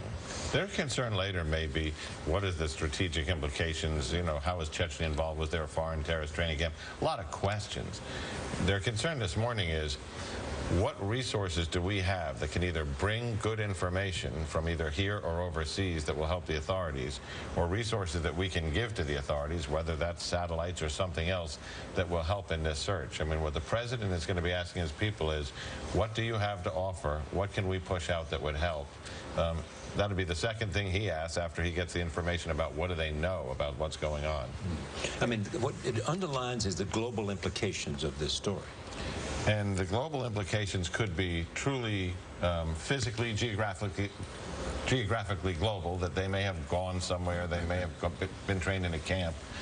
But the global implications may have as much to do as globalization, with globalization as actual travel. We've seen now 60 of these cases where there were plots to attack U.S. soil from different groups here since 9/11. And a great deal of them never went anywhere. This was people who learned, who were radicalized over the internet by chat rooms and sermons and figures like Amr al-Awlaki. And then, so that's the ideology piece. And then the tactical piece, they actually learned their training, weapons and bombs, over the internet also. But to reiterate what we already know, these men were permanent legal residents of the United States. They had what are called green cards, and they could come and go as they liked. I'm joined by Scott Pelley, John Miller, Gail King, and a team of CBS correspondents, and we continue our coverage of the breaking story. The entire Boston area is on alert, and you're watching CBS This Morning.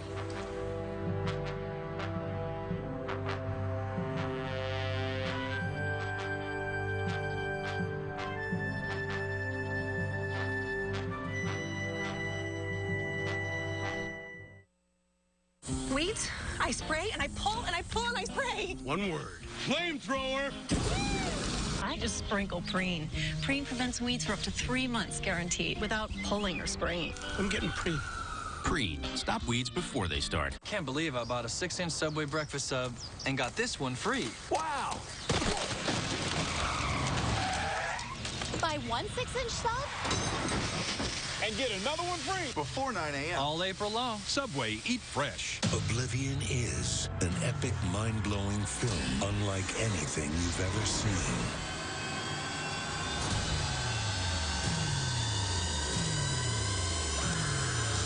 Oblivion, rated PG-13, now playing. Wow, I've been Claritin Clear for 10 days. When your allergies start, doctors recommend taking one non-drowsy Claritin every day during your allergy season for continuous relief. 18 days. 12 days. 24 days of continuous relief. Live Claritin Clear every day.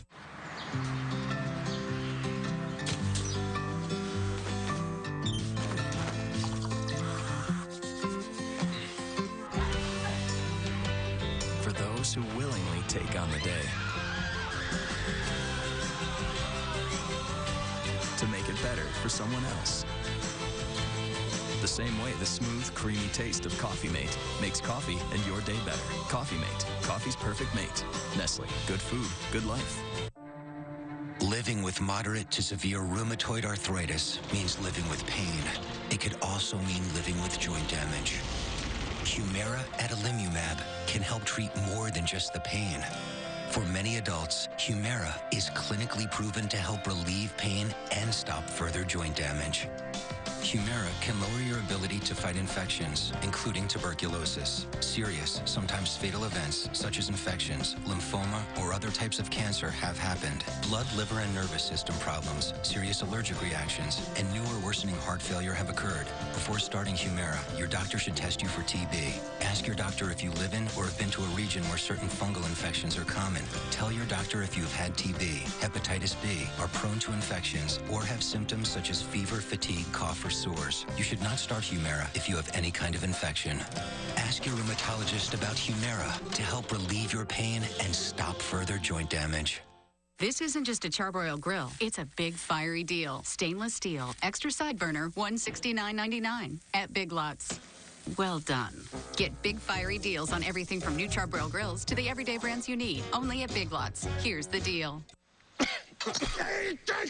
I took something for my sinuses, but I still have this cough. A lot of sinus products don't treat cough. They don't? Nope, but Alka-Seltzer Plus Severe Sinus does. It treats your worst sinus symptoms plus that annoying cough. Oh, what a relief it is. I want to take care of my son. One man driven to crime, the other to duty. Critics are raving. Bradley Cooper has never been better, and Ryan Gosling is electric. If you ride like lightning, you're going to crash like thunder. The Place Beyond the Pines, rated R. Chili's $6 lunch break combos. Try our delicious new freshly made lunch pizzas on our house-baked pan crust. Served with soup or salad and made to order. Chili's new $6 lunch break combos. More life happens here. You're watching CBS This Morning. Join us on a journey of promise, hope, and inspiration. We believe in change. We believe in change. We believe in change, and we're here to make it real. The Real Change Project on CBS 4 is sponsored locally by Chevrolet. Find new roads. What if you could have the original reporting of 60 Minutes every weeknight? Well, now you can. The CBS Evening News with Scott Pelley. Weeknights. Right after CBS 4 News at 6.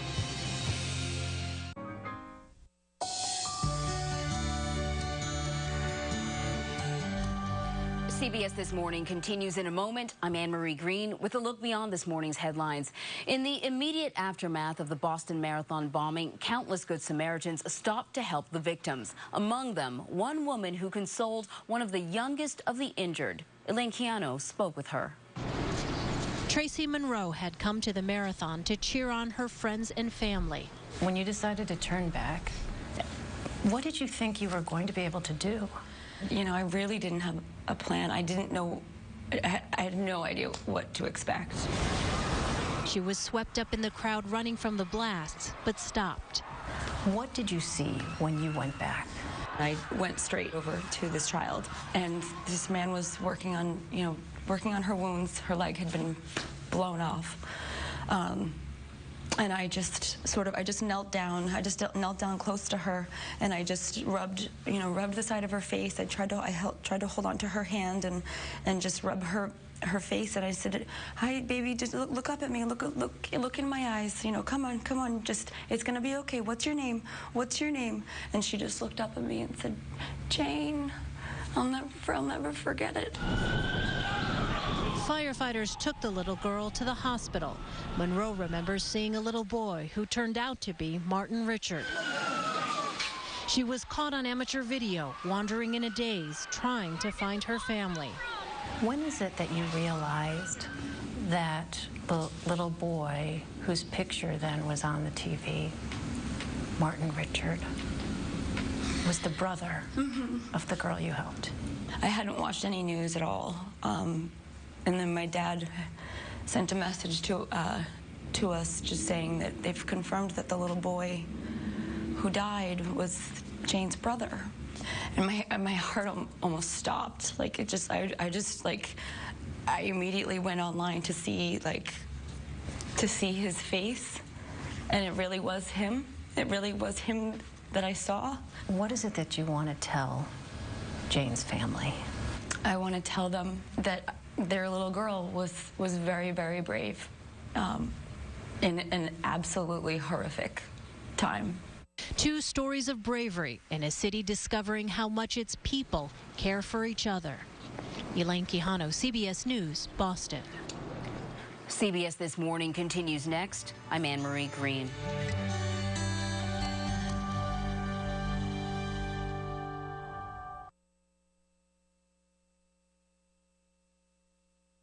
Kidnap wealthy people, take everything, then kill them. Why did Hollywood care?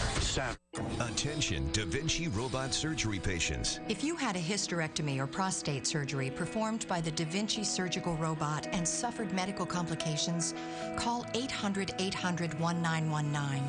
If you had to undergo additional surgeries due to complications, call us. If you are considering robot surgery, get the facts first at badrobotsurgery.com. Call 800-800-1919 for a free confidential consultation. Do what you want. Do what you want.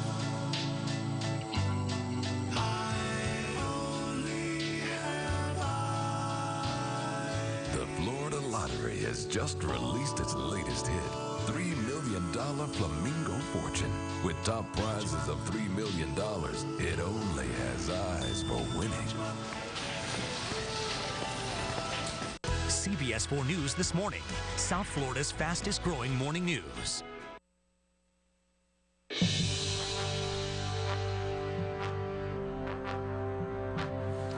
A massive manhunt is underway for one of the suspects in the Boston Marathon bombing. Another suspect, his brother, was killed in a shootout with police. The manhunt has been centered in Boston and the suburb of Watertown, but the hunt is now expanding. And there is breaking news in the search for the suspect's car. Let's go to Bob Orr in Washington. Bob, good morning. Good morning, Gail and Charlie. Well, we told you a short time ago that the police in Boston and in Connecticut had put out a be on the lookout for a car which they thought might contain the fugitive suspect. But we have to tell you now, just a few minutes after we heard about this, the car has been located in Boston. This was a car apparently registered to Tamerlan Tsarnaev. He, of course, is the older brother of the fugitive who is now on the run. The older brother, Tamerlan, who is the owner apparently of this car, was killed in the shootout overnight in Watertown, Massachusetts. So just to be clear here, the man on the left of your screen, the older brother of 2, is dead. The one on the right is now the subject of a furious manhunt in Massachusetts. We do not have any further information as to his whereabouts. As the hours go on, though, the police in Massachusetts have to think about expanding their search zone. They've been looking block by block through an area where he was last seen, but that's now been hours ago, and I think there are some fears, Charlie and Gail, that perhaps he has moved on. So what do you make of this, John? You know, this is typical, and I wouldn't make more of it or less of it. I can tell you from my experience, and I know Chief Bratton, particularly in Los Angeles, where we had these perimeters all the time, you would lock down the perimeter. You'd hear that the suspect had escaped. The first thing you do is you don't let go of that perimeter, because sometimes you get through the whole perimeter, house by house, and find out you missed him. And sometimes you'd get to the second to last house, even after everybody told you he's long gone, and you'd find him. This is a discipline, and we're going to watch them go through this probably for some time today. You know, all morning, Bill, it's been described as an army of police officers there, that extensive firepower. Does it surprise you that he may have gotten away from the perimeter, that he might have broken free? He may or he may not have. Just think of Christopher Dorner out in Los Angeles, that they had finished the search at Bear Mountain. That was the individual that was wanted for the murders in Los Angeles. They had completed the search, thought he was out of the area, and lo and behold, he was right in the middle of the area, 100 yards from the command post. So I would not read too much into it that they have not located them after now almost 10 hours of searching. Huge area, 20 square blocks, and they're doing two things. They're intensifying within that area, but they're also, as you've clearly seen, starting to expand in the event that he has gotten out of that perimeter. Okay, now we're joined by former Homeland Security Secretary Tom Ridge. Secretary Ridge, good morning. Good morning, Charlie. Well, what's your assessment of what you have heard so far in the phone conversations you may have had? Well, Charlie, a couple of things come to mind. One, we know at least the two principal actors, and we don't know the motive yet, although I think there'll be a lot of people speculating about the Chechnya connection, the relationship, the improving relationship between the United States and Russia dealing with the extremists in Chechnya. That's to be determined. Right now, we're not too focused on motive, nor should we be. We need to find the perpetrators. What I find somewhat troubling is the reports that there might be 2 or 3 other suspects. I don't think that's particularly helpful without any additional information. I'd be kind of curious as to your guess field that, you know, these leaks or whatever the sources are, you know there are 2 principal perpetrators. One's dead. They're on the lookout for the other. And then all of a sudden on the periphery there's a notion where there might actually be a second or a third person on the loose. And I'm not sure that's particularly helpful to law enforcement. They've got a very disciplined process they're going to follow. You know they're going to follow it as best they possibly can. It appears they may have to expand the network of the outreach to identify this individual given the placement of this vehicle. But so far, they're doing exactly what they've been trained to do, and they're doing a very effective job. Mr. Ridge, it's Scott Pelley in New York. What is the federal response based on your experience as Director of Homeland Security? What can you tell us the federal response would be in this instance? Well, I think in the aftermath of 9/11, the communities, the law enforcement community has really doubled up. In other words, you know, there used to be somewhat a divide, and I'm not saying anything that people are not aware of, between some of the federal law enforcement agencies and the state and locals. And I think the maturation of that relationship, it's been dramatically improved. The fact that since 9/11 there have been exercises where they've trained together. I suspect that the FBI is really leading this investigation, but there are multiple assignments given to everybody associated with this investigation, and all reports the collaboration and the communication is to this point has been very I think it's been exceptional. That's not necessarily what might have happened 10 or 15 years ago, but we learned a lot of lessons at 9/11, and one is we need to share information, we need to communicate, we need to cooperate, and every indication is that they've done a remarkable job to date. Tom Ridge, you have been in one of these briefings in the Situation Room with the President. What happens there? Well, I think the President will be getting reports from multiple agencies. I mean, I believe the Ops Center that was initially set up just within Homeland Security had individuals reporting to the Secretary of Homeland Security from all the other agencies within the federal government. In this instance, I suspect that FBI Director Bob Mueller will be taking the lead. There's obviously going to be some input perhaps from the intelligence community, and surely Secretary Napolitano is present. But I think over the past 72 plus hours, the FBI is probably the funnel through which most of this information goes. But it's absolutely imperative that the intelligence community and Secretary Napolitano be at the ready and be available to offer their perspective with other information or peripheral knowledge they may have. Tom Ridge, you have been out of government for a while now, but I assume you're still a part of the conversation about Homeland Security.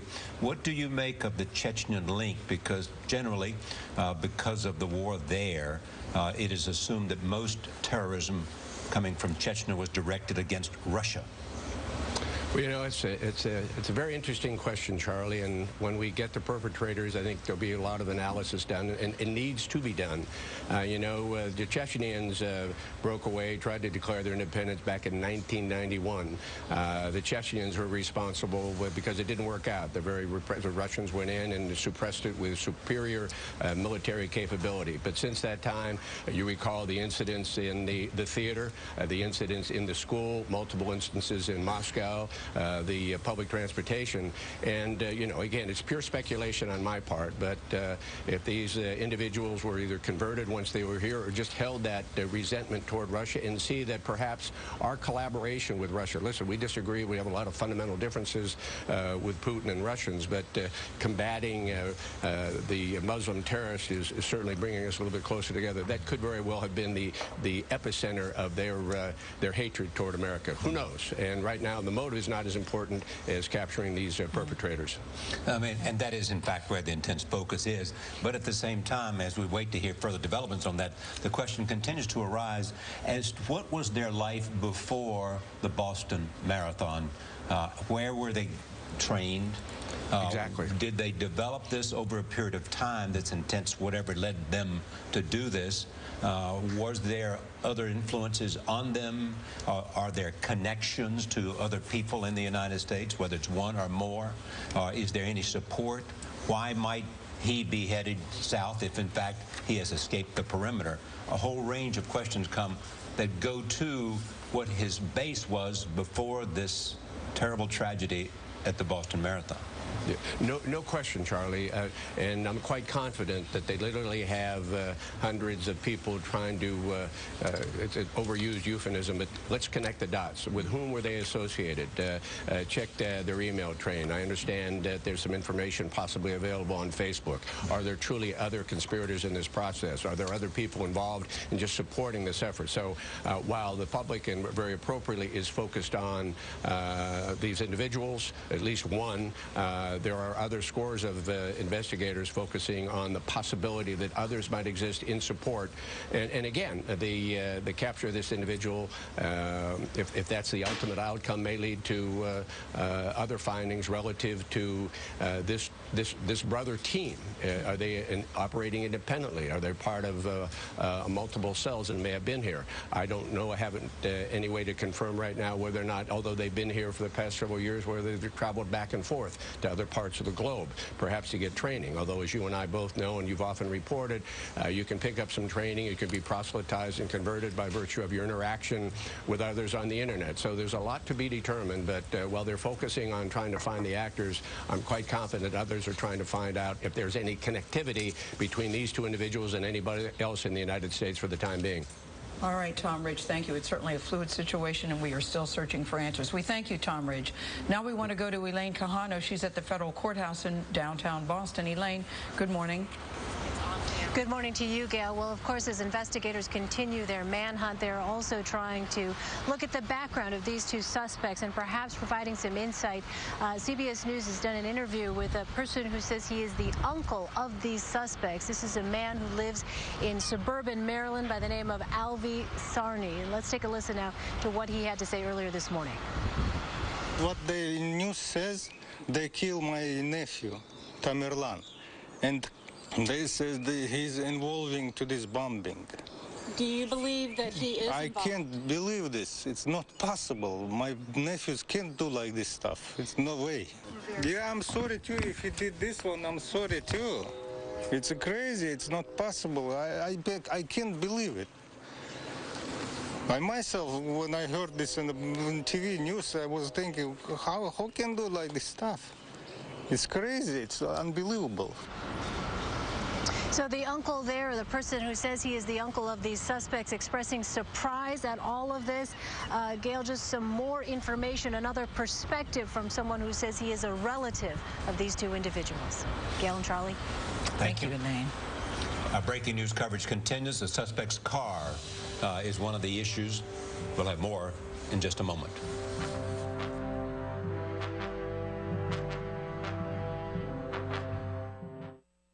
Ready for some kebabs? Yeah. It took me a while to get the... You should go to Big Lots. They have big deals on new charbroil grills. Ow. That is a big deal. Yep. It's even got the extra side burner. I'd like a side burner. I know. Say big on this patio set, too. Yes, we did. Get big fiery deals on everything from new charbroil grills to the everyday brands you need. Only at Big Lots. Here's the deal. Car formation. Only Hertz gives you a car formation. Hey, this is Challenger. I'll be waiting for you in stall 5. It confirms your reservation and the location your car is in the moment you land. It's just another way you'll be traveling at the speed of Hertz.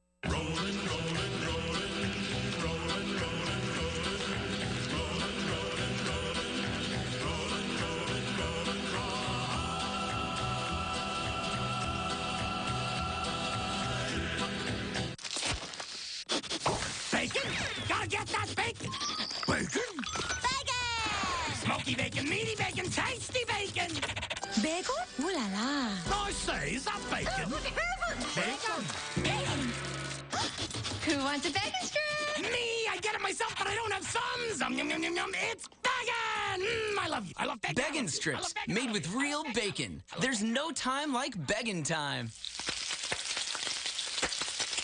Can I get a little free advice? You see... Whoa there, slugger. I'm gonna need to see a credit card first. Golly gee, Pop, a credit card for free advice? Why? Well, that's not important, champ. But yeah, I'm gonna need to see a credit card. Free should actually mean free.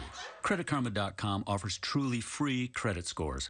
No credit card needed, no strings attached. Get your truly free credit score at CreditKarma.com today, where free is always free. Feel like you're growing older, waiting to look younger? Get younger-looking skin fast with new Olay Regenerist Micro-Sculpting Cream with 2 new anti-aging ingredients. Visible wrinkle reduction starts day 1. See younger-looking skin before you finish 1 jar. New from Olay. When it comes to getting my family to eat breakfast, I need all the help I can get. That's why I like Nutella. Mom, what's the capital of West Virginia? Charleston. Nutella is a delicious hazelnut spread my whole family loves. Mom, have you seen my pack? Nutella goes great on whole wheat toast or whole grain waffles, and its great taste comes from a unique combination of simple ingredients like hazelnuts, skim milk, and a hint of cocoa. Yeah, hi. Have you seen my... Yes. And thank you. Nutella. Breakfast never tasted this good. You could be at the corner of Medicare Part D and up to 75% lower copays. As a preferred pharmacy, Walgreens can save you as much as 75% compared to other select pharmacies. Walgreens, at the corner of happy and healthy. The promo guys want me to dress up like a head cover? No way. Do they think I'd actually stoop that low? There's so many things wrong with this, I'm leaving. Well, I still have my dignity. How good are the best bomb-sniffing dogs? One dog can take the place of 20 police officers. A first-hand look, Sunday on 60 Minutes. Hey, thanks for stopping by. You know, I followed your character since the first...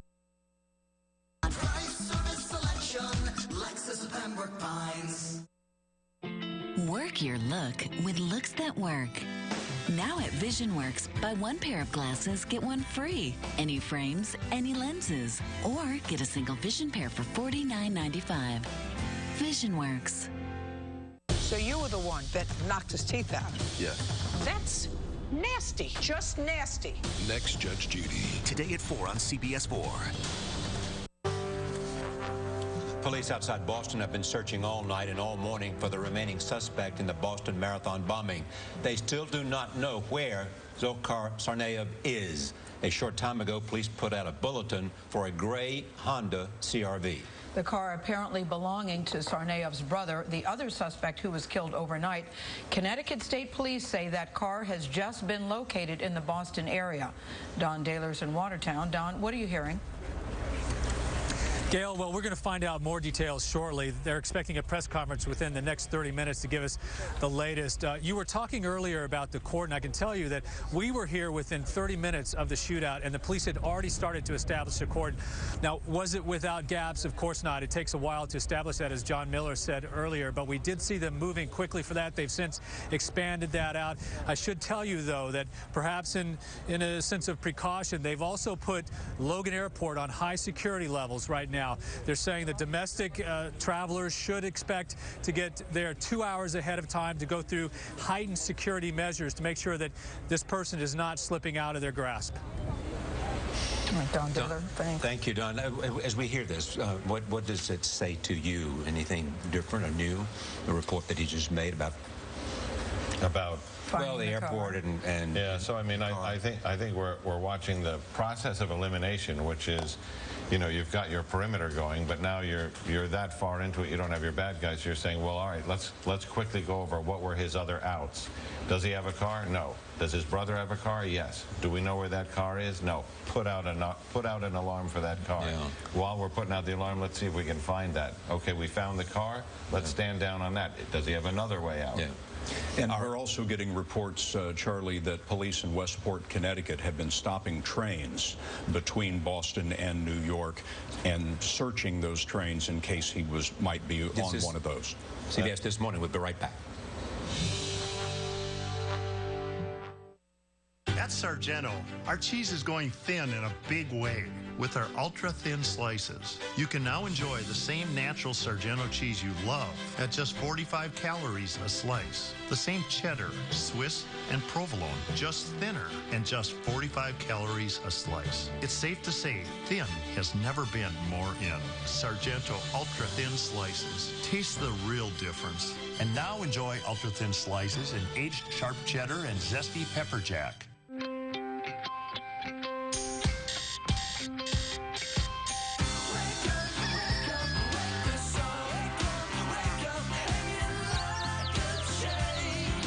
Friskies, now serving breakfast.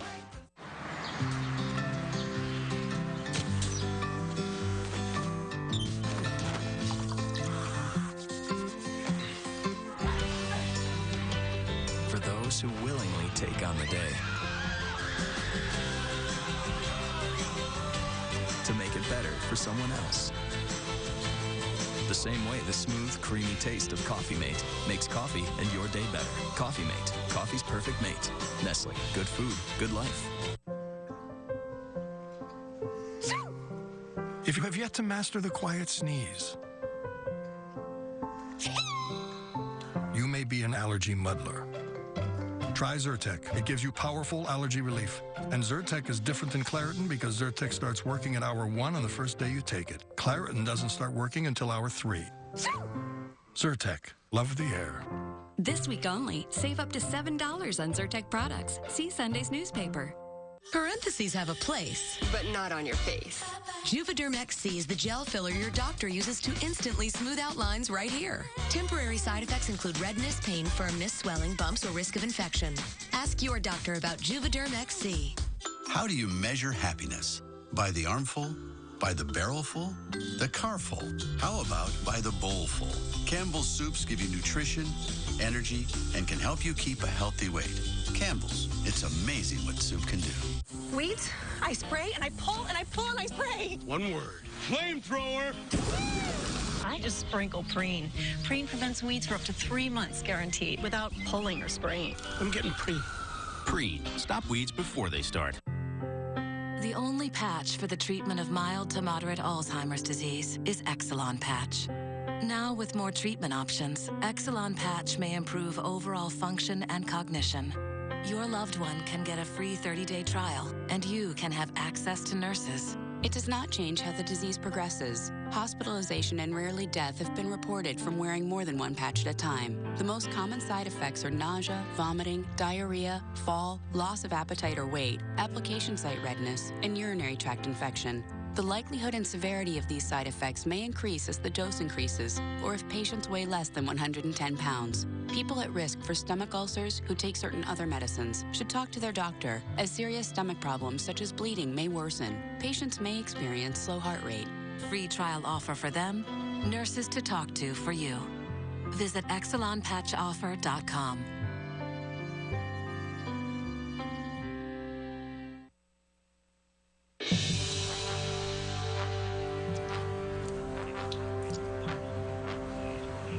back to a special edition of CBS This Morning. Charlie Rose and I are joined at the table by Scott Pelley, Bill Bratton, and John Miller. We're all standing by for a news conference.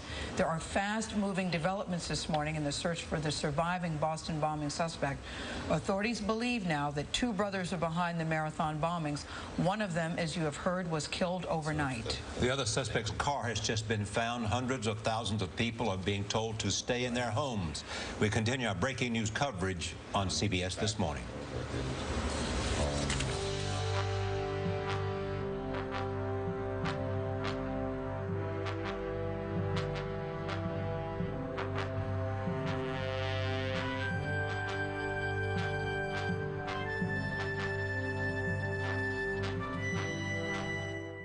Angie's List is essential. I automatically go there. At Angie's List, you'll find reviews on everything from home repair to healthcare, written by people just like you. If you want to save yourself time and avoid a hassle, go to Angie's List. At Angie's List, you'll find the right person to do the job you need. And you'll find the right person quickly and easily. I'm busy, busy, busy, busy. Thank goodness for Angie's List. From roofers to plumbers to dentists and more, Angie's List. Reviews you can trust. Oh, Angie? I have her on speed dial. If you want to provide for your kid, you got to do that using your skill set.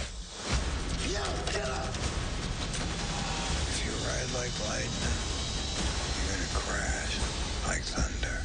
The Place Beyond the Pines. Rated R. Now playing. Max and Penny kept our bookstore exciting and would always come to my rescue. But as time passed, I started to notice Max just wasn't himself. And I knew he'd feel better if he lost a little weight. So I switched to Purina Cat Chow Healthy Weight Formula. I just fed the recommended amount, and they both loved the taste. After a few months, Max's special powers returned, and I got my hero back. Purina Cat Chow Healthy Weight. I've discovered gold. The gold standard in anti-aging. Rock Retinol. Found in Rock Retinol Correction Deep Wrinkle Night Cream. It's clinically proven to give 10 years back to the look of skin. Now, for maximum results, the power of Rock Retinol is intensified with the serum to create Retinol Correction Max. It's proven to be 4 times better at smoothing lines and deep wrinkles than professional treatments. Rock Retinol Correction Max. Nothing's better than gold.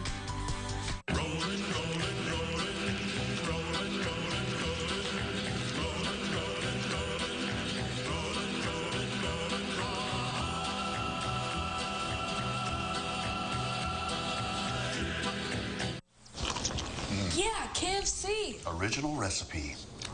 Original recipe? Dad, I think you ate the bones. I did what? You ate the bones. I ate the bones? I ate the bones? I ate the bones? KFC Original Recipe, now available without the bone. Freshly prepared white or dark meat chicken, boneless and skinless. Get 4 delicious, mouth-watering pieces in your next 10-piece mixed bucket for $14.99. Today tastes so good. We went out and asked people a simple question. How old is the oldest person you've known? We gave people a sticker and had them show us. We learned a lot of us have known someone who's lived well into their 90s, and that's a great thing. But even though we're living longer, one thing that hasn't changed, the official retirement age. The question is, how do you make sure you have the money you need to enjoy all of these years?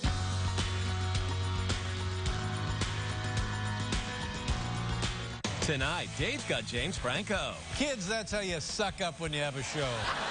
Then it's Dave versus the National Grocery Bagging Champion. Tonight. At Porcelanosa, save 20% off your new kitchen or bath. Visit Porcelanosa today. Today, there are many ways to know what's happening. At CBS News, we dig a little deeper, so you don't just know what's happening, you know why. CBS News. Work your look with looks that work. Now at VisionWorks, buy 1 pair of glasses, get 1 free. Any frames, any lenses. Or get a single vision pair for $49.95. VisionWorks. Is this you, or has this been you? Jerry, the AC's broken again. Can you please do something about this heat? I got it, dear. Is this your plan?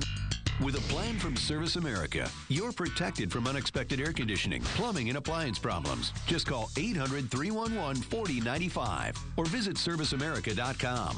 Do it, or this could be you. Join us on a journey of promise, hope, and inspiration. We believe in change. We believe in change.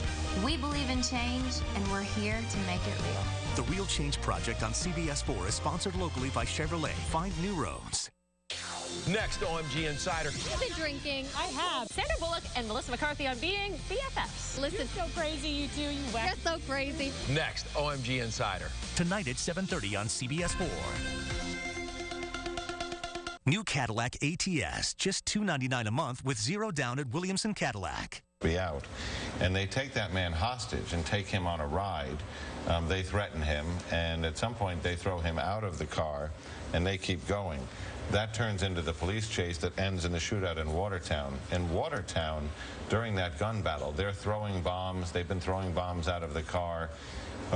The suspect number 1, who is the deceased individual, throws a bomb at police and then advances on them, firing, and they fire back, and he's killed in the gunfire and the explosion.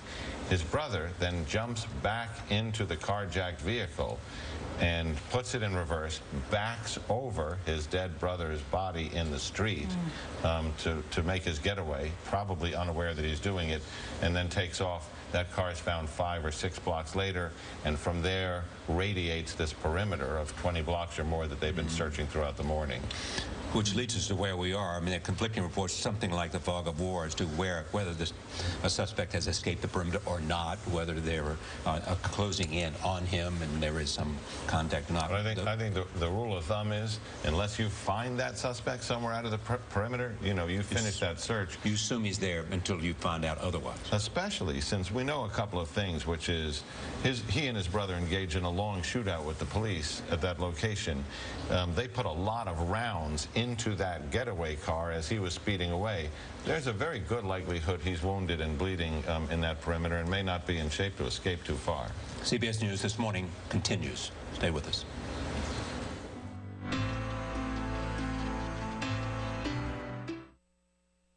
How I Met Your Mother, Monday at 8, 7 Central, only CBS.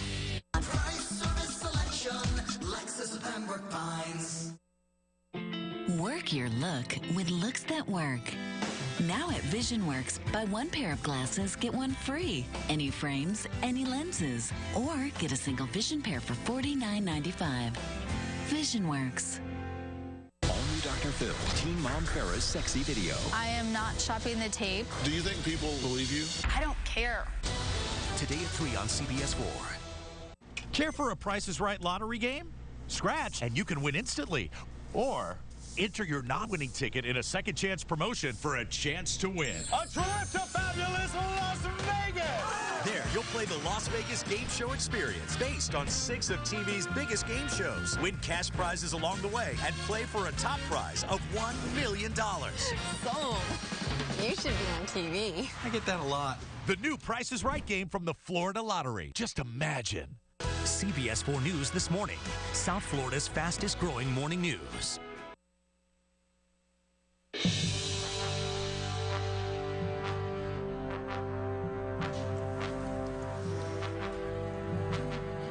I'm Charlie Rose with Gail King, Scott Pelley, Bill Bratton, and John Miller. We have new developments in this morning's breaking news story. Police have spent several hours searching a neighborhood in Watertown, house to house. That's west of Boston. They're looking for a suspect in Monday's marathon bombings. The other suspect is dead. And there is new focus on a car registered to the other suspect in the case. He was killed in a police shootout last night. The car has now been found. We expect a news conference at any time now. We began our coverage this hour with Bob Orr in Washington. Bob? Well, Charlie, yeah, we don't have perfect clarity here at all as to what might be going on. There is a flurry of activity, as you've been reporting, in Watertown. As we've been reporting all morning, there's literally an army of police and federal agents there trying to lock down this area where they think the suspect might be. The suspect who who they're looking for is named Dzhokhar Tsarnaev. And this is his picture. Dzhokhar Tsarnaev. He is originally of Chechen origin. He's lived here for quite a long time. He and his brother came here many, many years ago. His brother, Tamerlan, with the same last name, he was killed overnight in the shootout we've been talking about with police that John Miller just laid out for us in Watertown. So they have not found the younger brother yet. He is believed to be heavily armed, perhaps carrying explosives. He's obviously proven to be dangerous. And right now, there is just a full court press trying to find out where he is, because until they can neutralize him, there is a potential that the threat goes forward, because we don't know what else, if anything, he might have planned or been up to. And also at the same time, in another channel, investigators are trying to find out if these two brothers were simply working together as a small two-man cell, or if they were working with something larger. At this point, we have no evidence of anyone else involved, but that is not a concrete conclusion. Charlie, Gail. Barbara, thank you. We're awaiting a news conference in this half hour. Senior correspondent John Miller, former Boston Police Commissioner Bill Bratton are back with us, as well as Gail King and Scott Pelley. Here's what interests me, is that we know their name, we know a little bit about them. I would have assumed more information by now. Where the father is the father alive, where the mother is, you know, are there other siblings, all those kinds of questions. Well, those things are coming out slowly but surely over time. Looks like the Associated Press has found the father in Russia.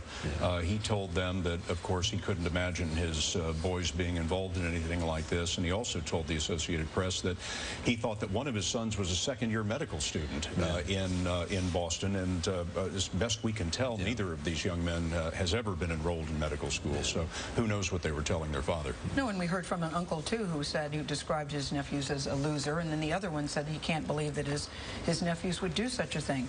John Miller, I'm wondering from you, they're trying to figure out if these two are just acting on their own or if they're tied to a larger group. How do you even begin to make that connection? What needs to happen?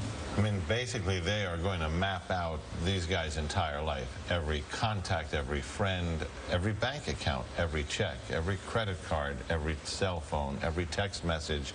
And what they're going to do is they're going to mine through that and say, is there money coming in from some source that they need to identify? Is there something from the telephone analysis of the people they call on their cell phones that say they call these 3 people more than those 20 people, and you know they'll develop a chart on that. But basically they're going to get to the bottom of, do we have 2 people who are operating alone, or do we have 2 people who are part of a limited network of a dozen, or do we have 2 people connected to a foreign group? And I'm not suggesting they know any of that yet. That is the task at hand. There's also this question, what's the lag time between what the FBI and the White House and everybody knows and when they release that information? It depends on the kind of information. And, you know, if it's information that if it gets to the public, that can help investigators, that'll get out fairly quickly. If it's information that they can use that may allow them to get the jump, if you will, on the suspect, they're going to keep that close hold. Is it interesting to you, Bill Bratton? I was watching Scott Pelley last night where they first showed the pictures on the evening news, that shortly after those pictures are released, within less than 24 hours, we now know their names, we know that they're brothers, we know where they're from. Does it make you think we should have seen the pictures earlier? No, really, that took them a while to sort it out, to just think of the tens of thousands of images they were looking at, to zero in on these 2 as quickly as they did, then moved it very quickly to the public to get some public assistance. And John and I had dinner last night. John was receiving over his phone pictures that were now being forwarded of people who had taken pictures of these young men at the marathon, and now that they knew what they were looking for, found those images and were pushing them forward. It shows you the role of social media, though. Social media. Yeah, but part of this information came from the State Department, which was the connection, was it not, with the names? Yeah, and according to some of our people in Washington, the State Department, once they had the names, were able to, once they had the faces, were able to compare records and come up with some names. I'm actually curious whether, you know, investigators were working with a set of names, one name in particular, from the time they identified this person in the first photograph. I'm curious if their true identities are the names investigators started with, and we'll learn that later today. What we're looking at right now, or we're looking at just then, was a picture of the police action in Watertown, Massachusetts. Police actions are occurring really all over this part of Boston, one after another, as police run down tips. We saw the Boston bomb squad going into a house at one point earlier. And now we're going to listen into the coverage of our CBS station there, WBZ. All of this investigation. He is now learning that these two suspects are accused of robbing the 7-Eleven. And at 7-Eleven, you may remember, that's where we got the shot of the suspect in the gray sweatshirt, the most recent picture of him tonight. And officials are now working with the idea that the suspects thought that that MIT officer had a description of them. And that's what began this chain of events. So from what we're hearing from John Miller with CBS is that what began this was a robbery at the 7-Eleven in Cambridge, which on the left screen there. And we're sitting here with John Miller of CBS News. John, what can you add to that? Well, I think as we've kind of brought this timeline together, some of its pieces have shifted. So what we are now told is that it starts with the robbery of the 7-Eleven, and that they take off from that they encounter an MIT police officer, and rather than see, is he going to follow us, is he going to chase us, it appears that they came up and engaged him, killed him in his police vehicle, took off, and then believing that there was already a description of their vehicle out from the gas station in 7-Eleven robbery, that they carjack another individual, and they take him with them, hostage in the car. They threaten him, and at some point they stop and throw him out of the car. They let him live. And they let him go. That culminates in a police chase that goes to Watertown, a long shootout involving lots of rounds of ammunition. One of the brothers, Tamerlan, advances on police, throws an explosive in an explosive package at them, ends up being shot down and hurt in the explosion. His brother then jumps back into their carjacked vehicle, and in the getaway backs over his own brother's body in the street, takes off, makes it about 5 blocks away, and that is the place where this search has emanated from ever since. But that's the interesting point. How did he escape from after the incident with his brother when he jumped in the car and backed over him? And how did they lose trail? Because they were outnumbered. He was outnumbered. He takes off in the car, and you know, he's running through the narrow streets of Watertown in a residential area. He gets about 5 blocks away, and at that point he makes a tactical decision that a lot of people fleeing from the police have to make. Do I turn this into a car chase where I'm running up against 1 million police cars and helicopters where they're going to block me in this grid, or do I hop out and run? And he made the decision to hop out and run. There's a decent chance, because of the number of shots that were fired in that shootout and at his vehicle as he was taking off, that he may also be wounded. And we have heard from our people up there a couple of places where there's been blood on the ground. So we don't know what shape he's in. Charlie, your point about him getting away from the shootout and the explosion with the police, the explosion itself would help to explain that. The explosion going off, the flashbang, night blindness, he gets back in the car. We don't know how many police are there at the conclusion of this event. And so this whole scenario, in terms of the natural question would be, geez, how does he escape this? But there's so much going on in that scene at that time.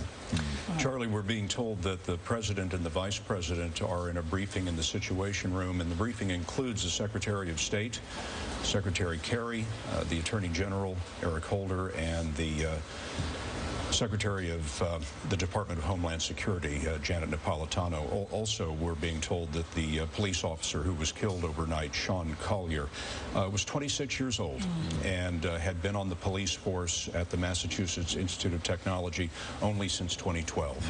He was new on the job. A few minutes ago, Secretary of State John Kerry said we are part of the way there in bringing the Boston bombing suspects to justice. CBS News national security analyst Juan Sawarti is in Washington. Juan, what is the White House concerned about right now? Well, Gail, the White House certainly wants to make sure that the federal government, the FBI, the federal services are supporting the manhunt as much as possible. But I think it's important to keep in mind that the White House wants to make sure that nothing further happens. They want to ensure that federal resources, state and local authorities are doing everything not only to find the suspect, but to make sure there isn't further death and destruction. And I think that explains some of the caution and some of the movements by authorities. Certainly this is somebody who's used explosives in the past. There's also a diplomatic dimension here. You've already seen statements from the Russians talking about these individuals, where they lived or where they came from. So there's a diplomatic dimension that the White House has to be worried about. And finally, Gail, the White House has to think of this broadly. And I think the president is going to be very concerned that there isn't a siege mentality across the country after the metropolitan area of Boston has been, in essence, shut down. And so I think the White House is going to be very careful and worried about the messaging here and to try to bring this to closure as soon as possible without any further death or destruction. We continue now with our coverage of the events in Boston. Stay with us.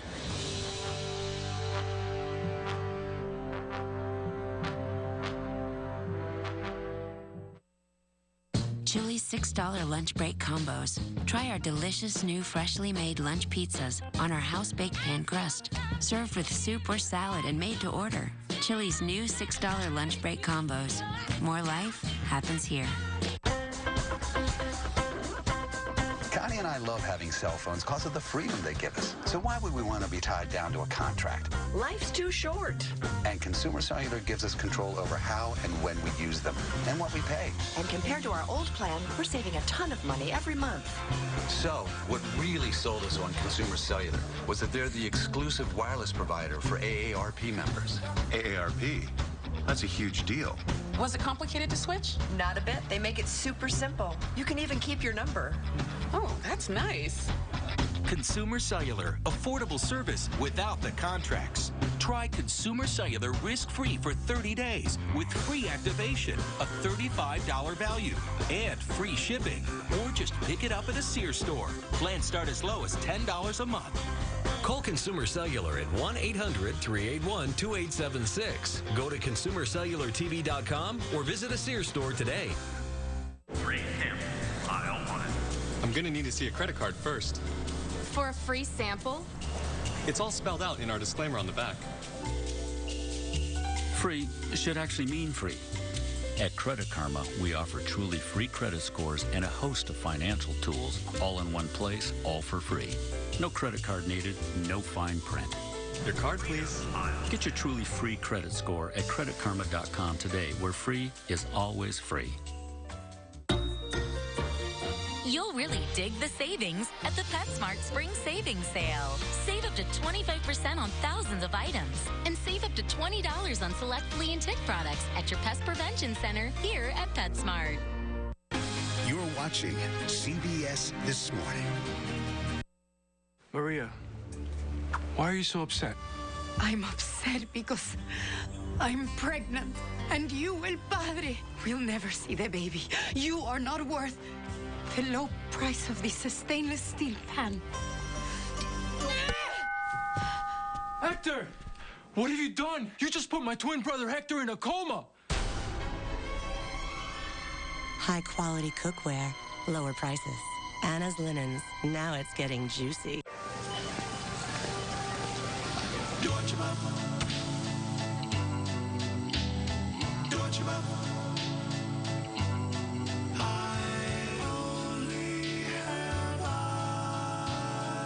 The Florida Lottery has just released its latest hit, $3 million Flamingo Fortune. With top prizes of $3 million, it only has eyes for winning.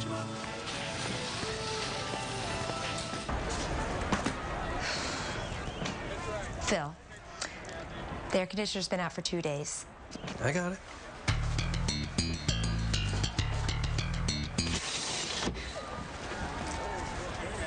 Stay cool with a new Carrier AC from Service America. Call 888-201-5759 today and get a free 32-inch HD TV with a new energy-efficient AC unit. New AC, free TV, only from Service America.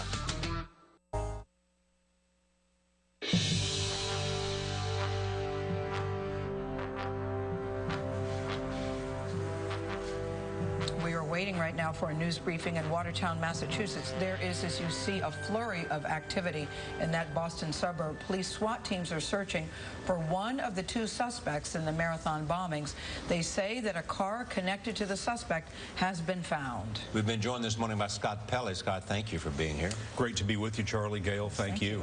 Scott will have much more on tonight's CBS Evening News, and he will anchor a CBS News special at 9 p.m., 8 Central tonight. We continue our coverage when CBS This Morning returns.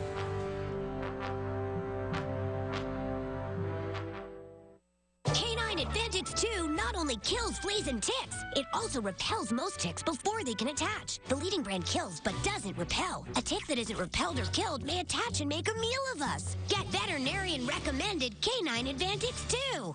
Ready for some kebabs? Yeah. It took me a while to get the... You should go to Big Lots. They have big deals on new charbroil grills. Ow. That is a big deal. Yep. It's even got the extra side burner. I'd like a side burner. I know. Say big on this patio set, too. Yes, we did. Get big fiery deals on everything from new charbroil grills to the everyday brands you need. Only at Big Lots. Here's the deal.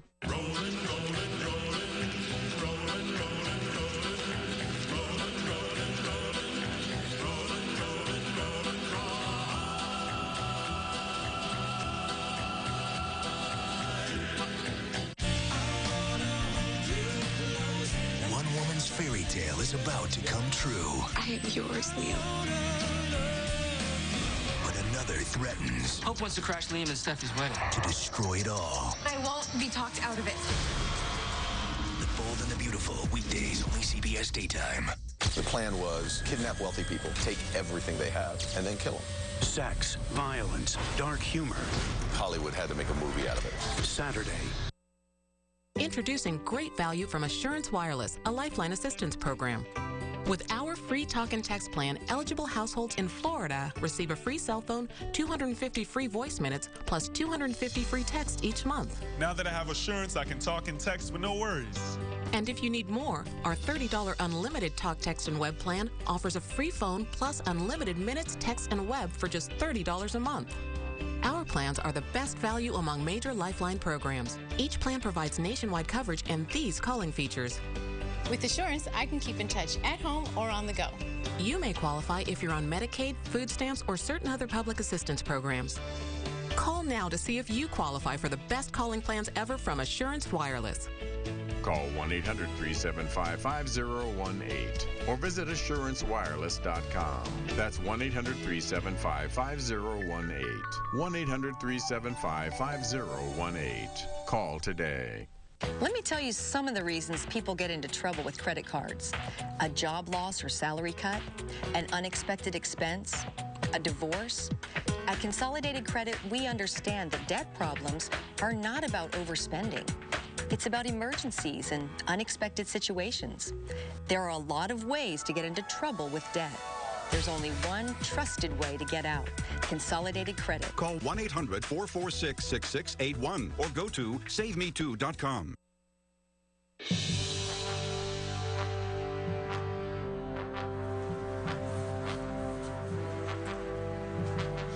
We are following the breaking news in Massachusetts. Police are searching for the last suspect in the marathon bombings. He is being called a terrorist. A news conference is about to begin in Watertown near Boston. The area is being swept by security right now. Bob Orr is in Washington. Bob, what can you tell us? Gail and Charlie, we're learning a little bit more about the suspects that we're looking for. One suspect, one is dead. But the Tsarnaev brothers were known to police, we're told briefly. We've been led to believe they did not have any kind of extensive criminal histories or long criminal records. We're still checking that. But at some point, they did come up on the police radar. I was led to believe it was not a serious infraction. And even in spite of that past, encounter with police, however minor or major it might have been, they were not on anybody's radar as a threat prior to the bombings. Now, importantly, we've seen a lot of activity going around Watertown, police scrambles and people hustling and getting behind barricades. and SWAT activity, and that's all part of this manhunt. There has been police interest in a train in East Norwalk, Connecticut. There was a guy on the ground somewhere in Watertown. As far as we know so far, all of these things relate to tips but do not directly connect to the missing fugitive. As for that fugitive, right here, Dzhokhar Tsarnaev, he's a 19-year-old, originally Chechen-born, but came here many years ago with his family. He is said to be armed and extremely dangerous. The FBI says he is one of 2 brothers who planted the bombs at the Boston Marathon, and now they believe, as he's on the run from police, he not only has guns, but they believe, and I want to emphasize, they're not absolutely positive, but they believe he is wearing an explosive vest.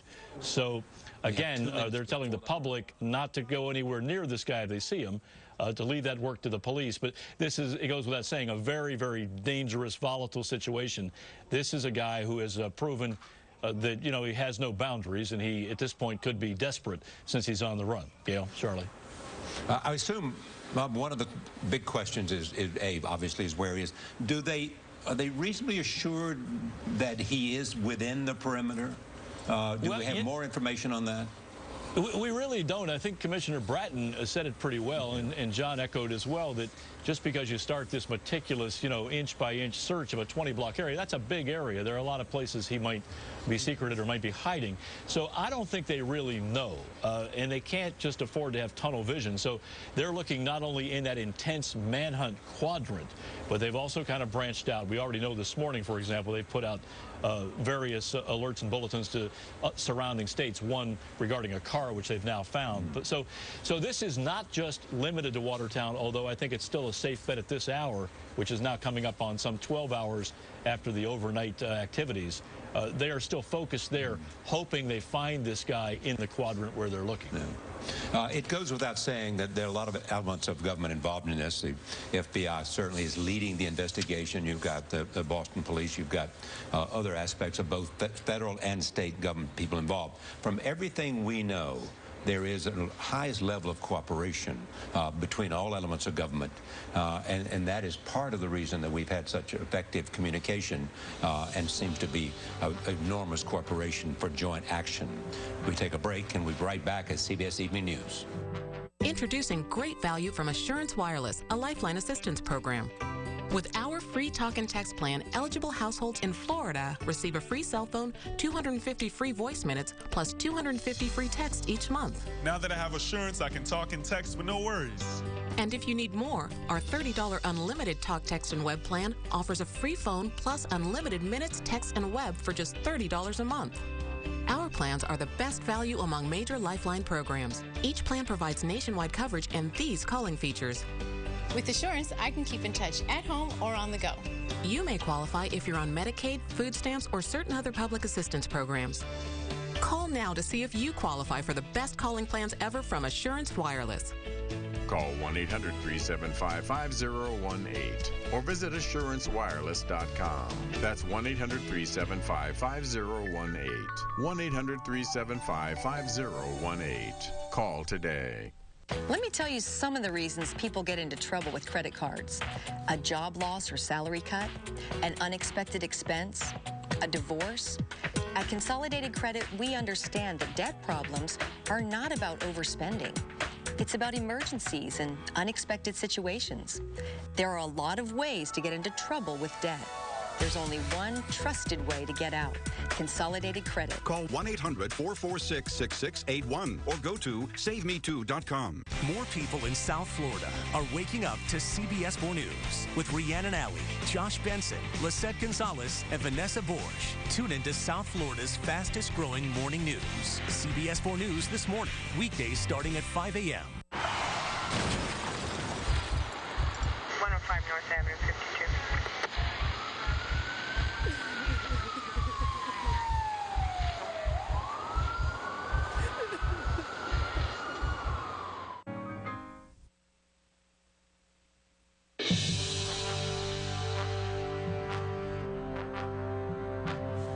Well, we have a chance now to sort of see what we know and what we don't know as the developments are continuing to happen in Boston. So where are we? What should we take note of at this moment? Well, I think you have the ground version of this, which is there's still that perimeter. They are still doing that meticulous search, and they're still stopping cars, searching houses, and that'll probably go on for a while because it's a very large area. On the flip side of that, at the White House, you have the President of the United States just completing a meeting a few moments ago with the Director of the FBI, Robert Mueller. The Director of the Central Intelligence Agency attended via a classified link from CIA headquarters. You've got the Secretary of State and the Secretary of Homeland Security. And what goes on there is some really important questions to which there probably aren't fully formed answers. But what the President's going to want to know this morning is, are these two guys acting alone? If not, do you know if they are or they are not part of a larger group? If so, do you know if that larger group is connected to a network like Al-Qaeda or another? And are we dealing with something where beyond capturing this second individual, a threat still exists? So I want to know from State Department, what is their travel in and out of the country? I want to know from CIA, what can we learn from that? I want to know from FBI, what does your intelligence say? And I want to know these answers quickly. You know what I want to know? I want to know what's in the mind of this young man at this moment, and how does he assess his options? Well, I would think, first off, that he has just lost his brother in that shootout. So he's dealing with the emotions of that, certainly. He is potentially wounded. That it would almost be amazing if he was not, with the sheer amount of firepower that was engaged in these encounters. That he's still a relatively young man. That in terms of the fear level, but it's also. This is an individual who's clearly shown no compunction at all about bombing, shooting, and I don't see him surrendering easily. Is this some mission, or is this some grievance he has?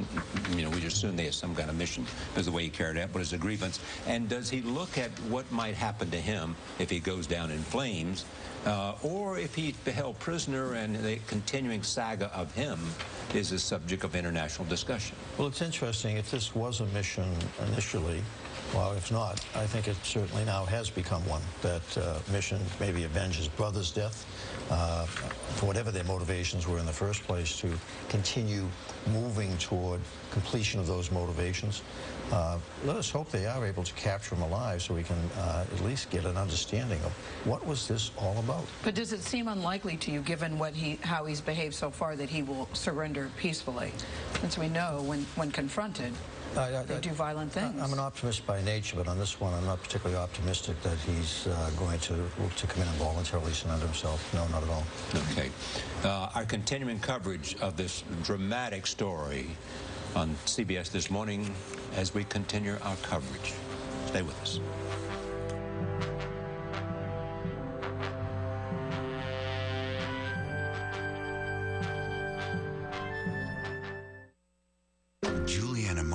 Is The Good Wife, CBS Sunday, 9/8 Central. Introducing great value from Assurance Wireless, a lifeline assistance program.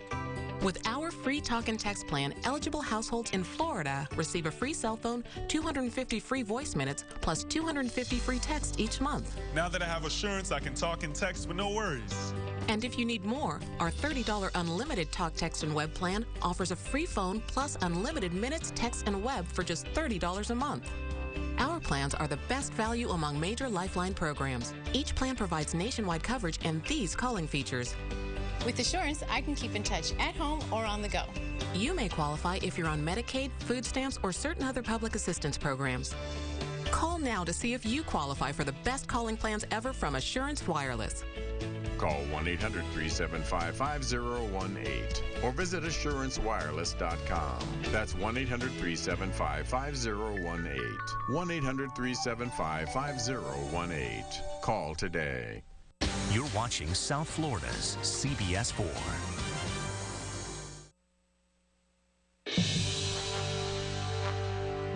Explosive vest. We continue our special coverage of the events in Boston this morning. I'm Charlie Rose with Gail King. We expect new information shortly in the search for a suspect in the marathon bombings. Authorities outside of Boston say they will hold a news conference in the next few minutes. At this hour, 19-year-old Dzhokhar A is unaccounted for. Authorities say he is a suspect wearing the white cap backwards in the photos released yesterday by the FBI. The other suspect was his brother Tamerlan. He was shot and killed overnight during a police chase. A short time ago, the suspect's uncle, Russian Bhushan Tsarnaev, spoke to reporters outside his Maryland home. He said the family knew nothing about their alleged activities. He called on his nephew to turn himself in. Of course, we're ashamed.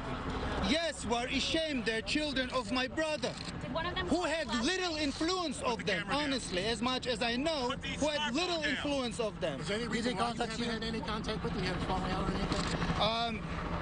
It's a personal. I didn't like it, so I just wanted my family be away from them. That's it. When did they come here? Again, I say what I think was behind it, being losers, not being able to settle themselves, and thereby just hating everyone who did. How long when you saw this? United States, sir? I've been in the United States since. They came early 2000, since 2003. Why are they in Cambridge?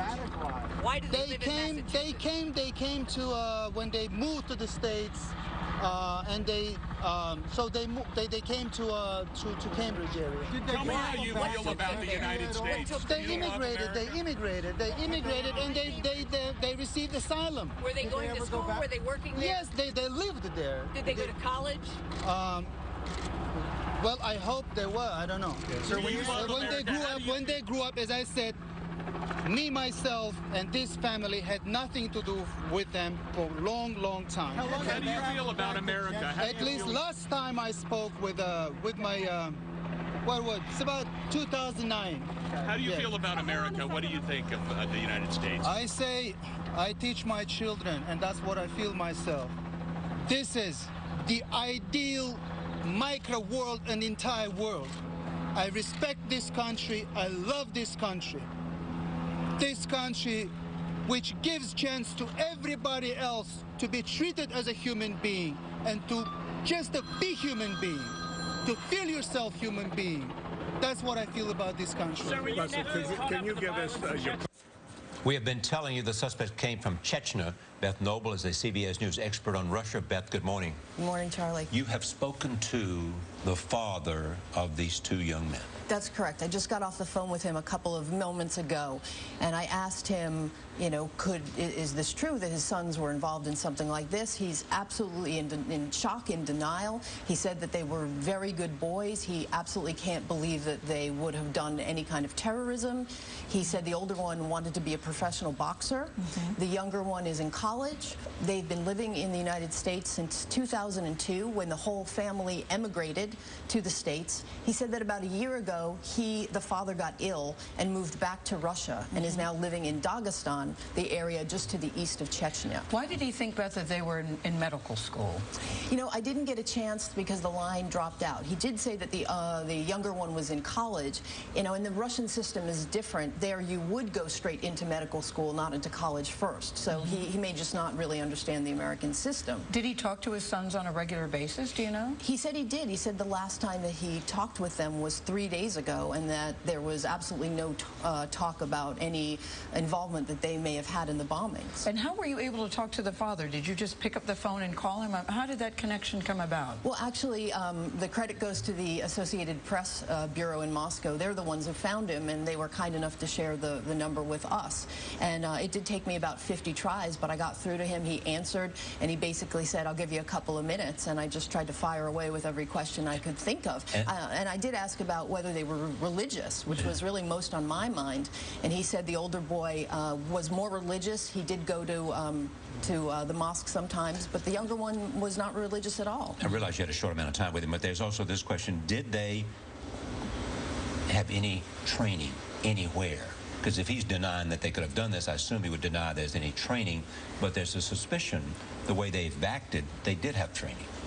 Well, Well, you know, that's exactly where the phone call dropped out, because of course, you know, Chechens and a lot of people who live in rural areas of Russia, you know, would know how to fire a gun, although not necessarily know how to build a bomb.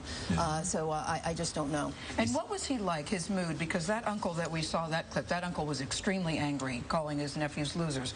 Was the father angry? Is he sad? Is he devastated? Is he just confused? He's furious. Furious. About the first minute of the phone call was him basically just ranting about how could they kill his son, how could they kill a young boy. Oh, he's furious with the United States, with the authorities, not with his sons. Well, no, he's now furious. He may be furious at his sons, but he's certainly furious at the United States for killing one of them, and we don't obviously know the fate of the second. So he's very, very angry. If it turns out, you know, to all be true, I'm sure, like the uncle, he'll be terribly embarrassed and hurt. And where is the mother? I tried to get her phone number to talk to her. He said that she's in Russia right now. That he thinks she's also in Makhachkala. That maybe they're not actually living together. He wouldn't give me his phone number and said that I shouldn't call her because she would just be saying the same things that he is and being very upset. Can you tell us anything about the family? What does he do for a living? How were these kids raised? Do you know? I don't know that. All I know is that, you know, they did, from what we can tell from the State Department, they did emigrate legally in 2002, and they obviously had to be doing something, and now he's back to seek medical treatment. Beth, thank you so much. Thank you. Right now we go back to Bob Orr in Washington. Bob? Charlie and Gail, the manhunt continues, and I wish I had better news that they had actually made real substantial progress. It's hard to know exactly whether or not they're getting closer, but they're being very persistent, and they're still in that same quadrant, kind of going house by house, block by block, and almost inch by inch. We don't know whether or not the suspect who we're looking for here, Dzhokhar Tsarnaev, is still there or has somehow found his way out of that hemmed-in perimeter. Just going back to what people have told us earlier today, he may not have been all that familiar with Watertown, so that just leads one to believe that he might not have a comfortable, safe harbor to go to that he knew of that was readily available when the shootout ensued. But that's somewhat speculative. Authorities are very, very concerned because they really don't know what his plans might be. They haven't yet established a full picture of his past contacts, who his friends were, who he associated with, who he's most recently, for example, been talking to. So they don't know if there's any other plan out there in the wind. They have to presume that the clock is a factor here, and they have to end this search sooner rather than later. And then on top of that, this is a guy who we already know from the overnight murder of the MIT officer, the wounding of the Metro Transit officer, and the carjacking. This is a guy that's heavily armed. As John Miller's been telling us all morning, he and his brother were throwing explosives from the car. And they believe that the man who's still on the run has explosives on his person. One official said to me they felt it might be an explosive vest. Another person said they're not just sure he doesn't have them just in close proximity. Nevertheless, it's hard to underline how important this is. He's ultra dangerous. I mean, when police say armed and dangerous, I can't imagine a descriptor that is more fitting than this one for him.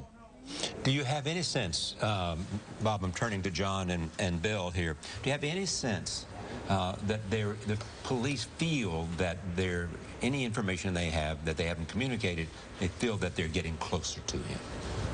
You know, in those situations, you never know when you're close unless something spins up. You know, if you've got an area that's a perimeter, you know, you're going to go house to house to house, and you might get them on the first, the third, or the last. Sometimes the wild card is you've got somebody who's hidden somewhere, and they decide they're going to move from that spot. And somebody picks up the phone or the radio and says, we got somebody on the move in the alleyway, and that can generate a flurry of activity. We've seen a couple of those in this, but we haven't seen one that's resulted in a capture. Bill, how do reports that he may have either an explosive vest or explosive photos on him change how officials conduct this search for him? Would change it dramatically. The earlier story that we had heard that potentially maybe the brother, when taken to the hospital, that maybe they found some type of explosive device on him. Maybe that's the source of the information, that the surviving brother may have some type of vest like that. That technology is totally different than the devices that they used at the marathon or that they were throwing at the police. At the same time, that they certainly have a skill set that they may have been able to create a vest. You don't want to get near him any way, shape, or form in terms of with the potential of the blast of that. So they will deal with him from a distance at all times. There will be no going in close. If they find him in a house, they'll do robots, etc. They won't do force entry with officers if there's a fear that he has a vest on. Continuing coverage from CBS this morning of the manhunt in Boston.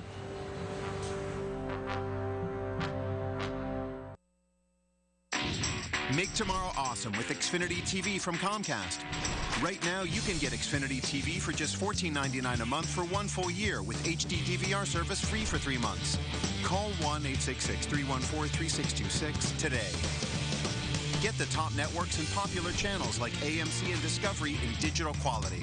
Plus, never miss a thing with HD DVR service. Record your favorite shows and watch them on your schedule in stunning HD. Call 1-866-314-3626 and get Xfinity TV for just $14.99 a month for 1 full year.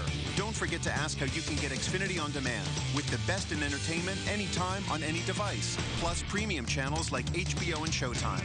Get Xfinity TV for just $14.99 a month for 1 full year with HD DVR service free for 3 months.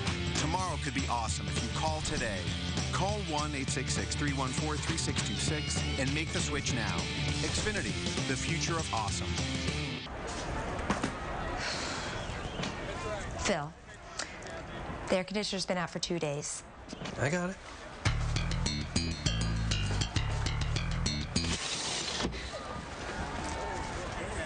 Stay cool with a new Carrier AC from Service America. Call 888-201-5759 today and get a free 32-inch HD TV with a new energy-efficient AC unit. New AC, free TV, only from Service America.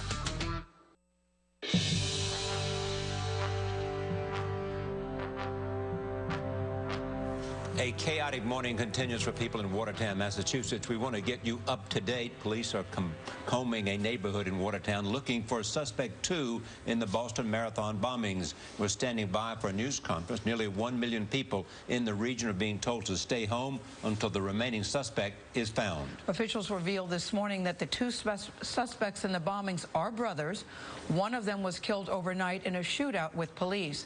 A short time ago, the suspect's uncle made a very emotional plea to his nephew to turn himself in. What do you say to Dzhokhar right now? He is still... I say, Dzhokhar, if you're alive, turn yourself in and ask for forgiveness from the victims, from the injured, and from those who left. Ask forgiveness from these people. We're not requiring forgiveness in this family. He put a shame. He put a shame on our family, Tsarnaev's family. He put a shame on the entire Chechen ethnicity. Because everyone now they play with word Chechen. So they put that shame on the entire ethnicity.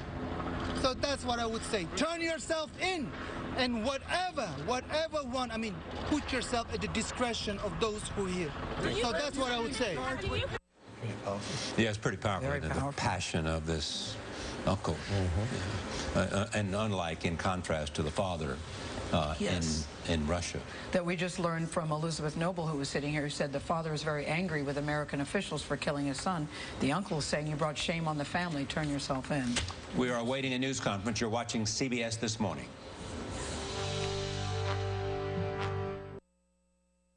Maria, why are you so upset? I'm upset because I'm pregnant, and you, El Padre, will never see the baby. You are not worth the low price of this stainless steel pan. Hector! What have you done? You just put my twin brother Hector in a coma! High-quality cookware, lower prices. Anna's Linens. Now it's getting juicy.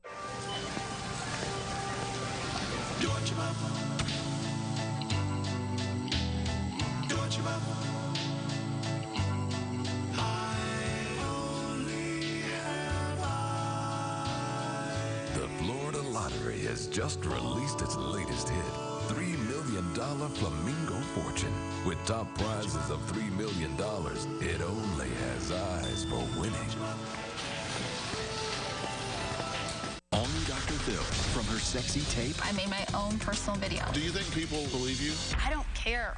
To her DUI. I drove around a corner and parked. So you were driving drunk. I was actually parked. So no, I was not driving drunk. Teen Mom Farah. Unlike your mother, I don't care whether you throw a fit or don't. Is exposed. I'm sorry I'm here. You're upset because I ask questions you don't have good answers for. All new Dr. Phil.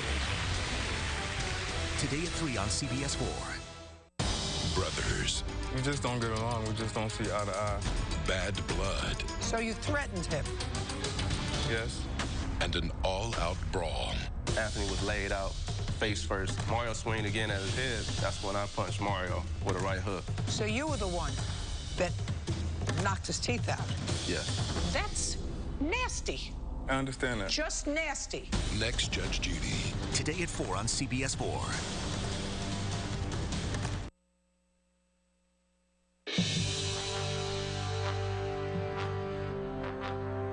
We're wrapping up our coverage. Let's go back to Don Daler in Watertown, Massachusetts, where they're expecting a press conference. Don? Yeah, Charlie, I can tell you right now we're expecting Mayor Menino and Governor Patrick for a press conference starting any moment. I have a little more information on that Honda CR-V the police were looking for and eventually found abandoned.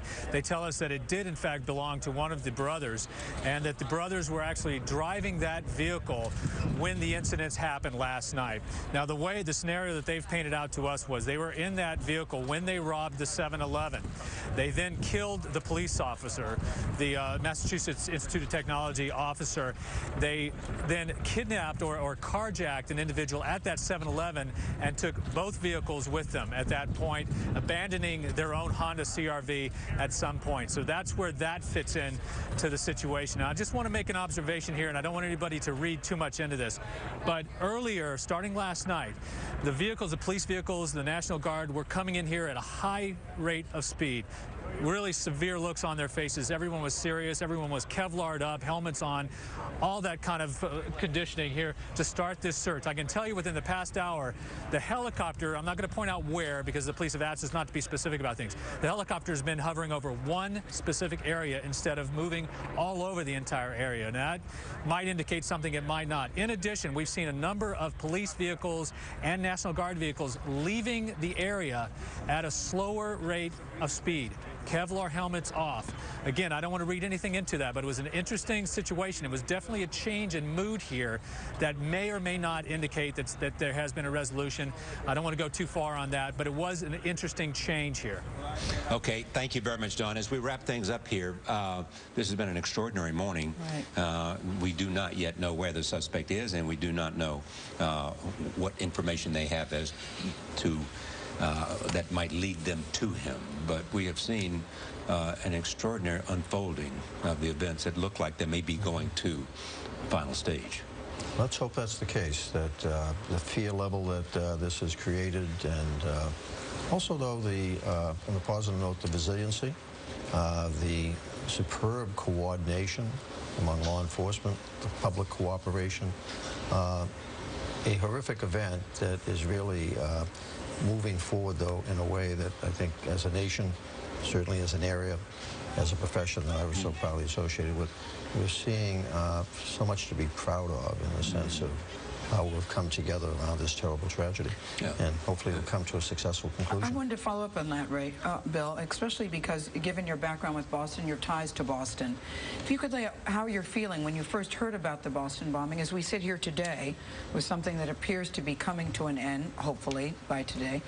Your thoughts as you sit here? I was actually in London having dinner when the first messages started coming in, and I couldn't believe it. Boston, the Boston Marathon, these are things that always seem to happen someplace else, even though I was living here on the day of 9/11. And that event is so special to anybody who grew up in Boston. It is more than a holiday. It is more than a race. It's part of you. And it really strikes home, if you will. And the good news is that that race will happen next year. It will go forward. It'll be bigger than ever. And this will be something to build on when Boston came together, when the world came together, because the Boston Marathon is no longer the Boston Marathon. It's the World Marathon. Right. Yeah, and the world's oldest marathon, as you said. You know, I'm intrigued, John, by two things. One, how will it end, and what choices he may make, and what opportunities the police may have, but also how long has this planning been underway, and what happened to these two young brothers to lead them to do this awful thing? That last question is easy to answer because we just don't know yet. Although the wheels are turning within the federal government to try and backtrack through their lives and their communications and their friends to find that out. The answer to your first question has a best case scenario and a worst case scenario. From a tactical standpoint, and we went through this a number of times in Los Angeles and New York City, the best case scenario is your suspect is in a house, you find him in that house, and you're able to communicate over the telephone. Now you inject a police negotiator into it. You slow the incident down, you give him his options, you get that conversation going, and you have him come out in a way that you can control that event. Worst case scenario is you have intelligence information that he may be wearing a suicide vest. You know he possesses explosives, he's armed, and he's willing to shoot at police, and you encounter him in the street. The introduction of explosives into that scenario means you're going to want a lot of standoff between you and that person, and your calculus about whether to shoot or don't shoot in a situation where somebody may have explosives is ratcheted up a little bit. Neither one of those are pretty scenarios, but these are very experienced officers with very good tactical teams that are used to working together up there, and I know they're prepared to try and do the best they can with all the training they have. But John, based on what you're seeing and hearing, what do you think the chances are that he will just go quietly, given what he's been doing for the last week, really? It would go against everything that's occurred in the past 24 hours, but events have slowed down enough. The key to that, Gail, is if they get a dialogue with him. If you get a dialogue with somebody and that goes on, you can almost always get a situation where you can read that. Without that dialogue, if it's a quick confrontation in the street, it's all wild cards. All right. There are many questions that remain, including what connection they may have to Chechnya and to other activities, what else they might have been planned. All of Boston and much of the surrounding area on lockdown. Trains are shut down, and SWAT teams are searching door to door for the one bombing suspect who's still alive. CBS News coverage continues with Scott Pelley. A special report is next. We'll also have expanded coverage of the manhunt on tonight's CBS Evening News, and we'll also bring you a CBS News special tonight at 9, 8 Eastern and Central. Thank you for joining us on CBS This Morning.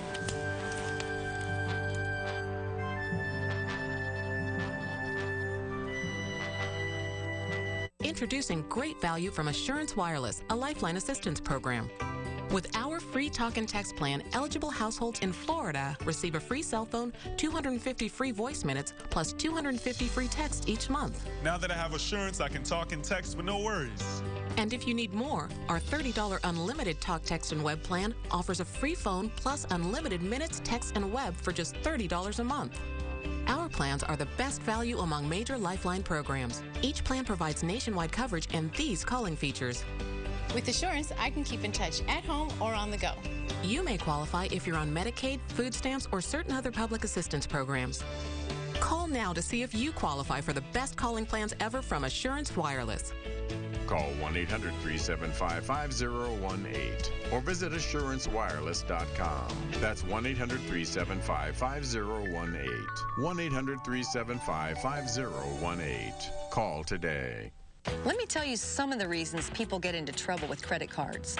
A job loss or salary cut, an unexpected expense, a divorce. At Consolidated Credit, we understand that debt problems are not about overspending. It's about emergencies and unexpected situations.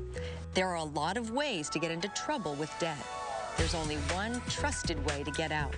Consolidated Credit. Call 1-800-446-6681 or go to SaveMe2.com. What if you could have the integrity? Don't mince words. How much jeopardy is the economy in? The experience. The trouble is that you're a con man. The world-class original reporting of 60 Minutes every weeknight. General, you are talking about building a country.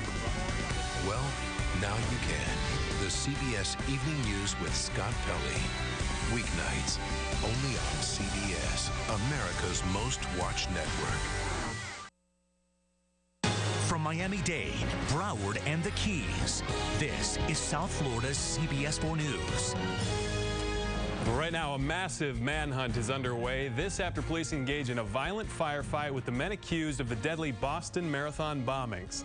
We begin this noon with breaking news, and at this hour, we know one suspect is dead. At least one more is on the run after a tension-filled night that started after a campus police officer was shot to death at MIT. CBS 4's Adriana Diaz has the latest on this massive manhunt from the scene of the bombing. Many parts of Boston are on lockdown right now as an army of police officers and federal agents hunt for one of the marathon bombing suspects. He was last seen overnight in a violent shootout in a suburb not far from here. Heavily armed SWAT teams with search dogs are going door to door in the lockdown Boston suburb of Watertown. Entire blocks have been evacuated as officers search for 19-year-old marathon bombing suspect Dzhokhar Tsarnaev. He's believed to be from one of the former Soviet republics near Chechnya. His 26-year-old brother, also a bombing suspect, was killed in a shootout with police overnight. The deadly confrontation came hours after the FBI released surveillance video and photos of the brothers near the bombing site. It's crazy. It's not possible. I can't believe it. An uncle of the suspect says they've been in the United States for at least 7 years. Police started zeroing in on the brothers after they apparently shot and killed a security officer on the campus of the Massachusetts Institute of Technology. The officer was sitting in his car when he was shot multiple times. Investigators say the brothers then carjacked a Mercedes SUV at gunpoint and later released the driver unharmed. But when police caught up with them, authorities say the suspects fired at officers and threw explosives from the car as they tried to get away. Residents in this quiet suburb of Watertown woke up overnight to the sound of sirens, gunshots, and explosions. Came up to see what was going on. Heard a loud explosion. The sky lit up. The governor of Massachusetts and Boston's police commissioner told all area residents to stay inside. We're asking people to stay indoors with their doors locked and not to open the door for anyone other than a properly identified law enforcement officer. The city's entire mass transit system was shut down and businesses were asked not to open.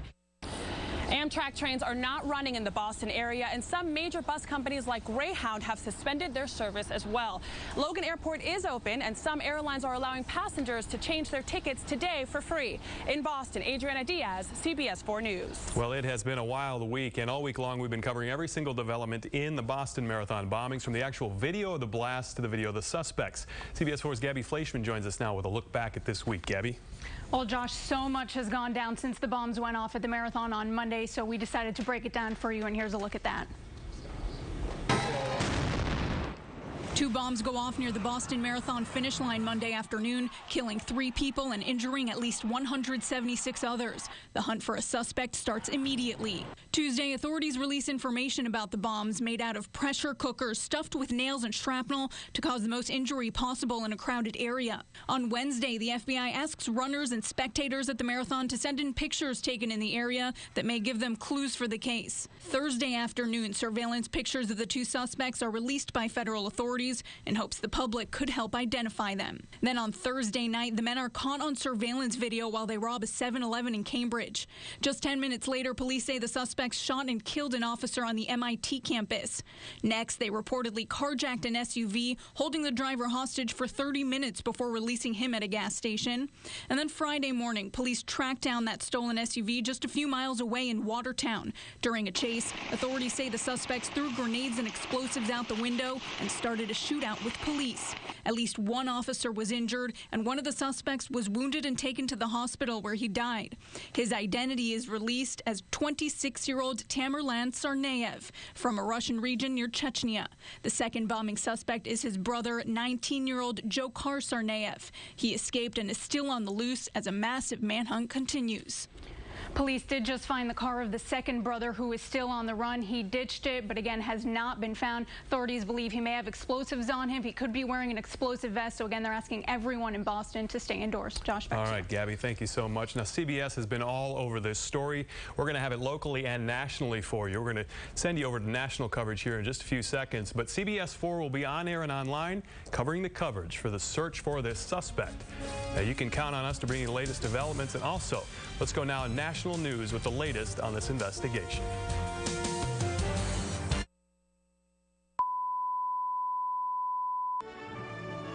This is a CBS News special report. I'm Scott Pelley with our continuing coverage of the Boston Marathon bombing. At this moment, we are awaiting a news conference in Boston, perhaps featuring the mayor or the governor of Massachusetts, Deval Patrick. This is where the press conference will be occurring. This is a live shot that you're seeing there. There have been remarkable developments overnight in the case. Shortly after the FBI released video of two suspects in Monday's bombing of the Boston Marathon, there were a number of gun battles with the suspects in Boston overnight. One police officer was killed. The suspect you see on the left, Tamerlan Tsarnaev, 26 years old, is dead. He was apparently shot to death in a ferocious firefight with police officers in which the two bombing suspects also threw explosives at the police officers during a car chase and then later during the firefight overnight in Boston. But at this moment, the man on the right, his brother, 19-year-old Dzhokhar Tsarnaev, is on the run and is the subject of an intense manhunt in Boston. This is Watertown, outside of Boston, where there is a large police cordon. The Boston police have locked down about 20 blocks of the area around apparently where the brothers live. And they are searching house to house, garage to garage, neighborhood by neighborhood for the younger Tsarnaev. But he has slipped that manhunt so far. His whereabouts, at least as far as we know at this moment, are unknown. The governor of Massachusetts has told the people of Boston to stay in their homes, not to come to work. The mass transit system in Boston has been shut down as a precaution.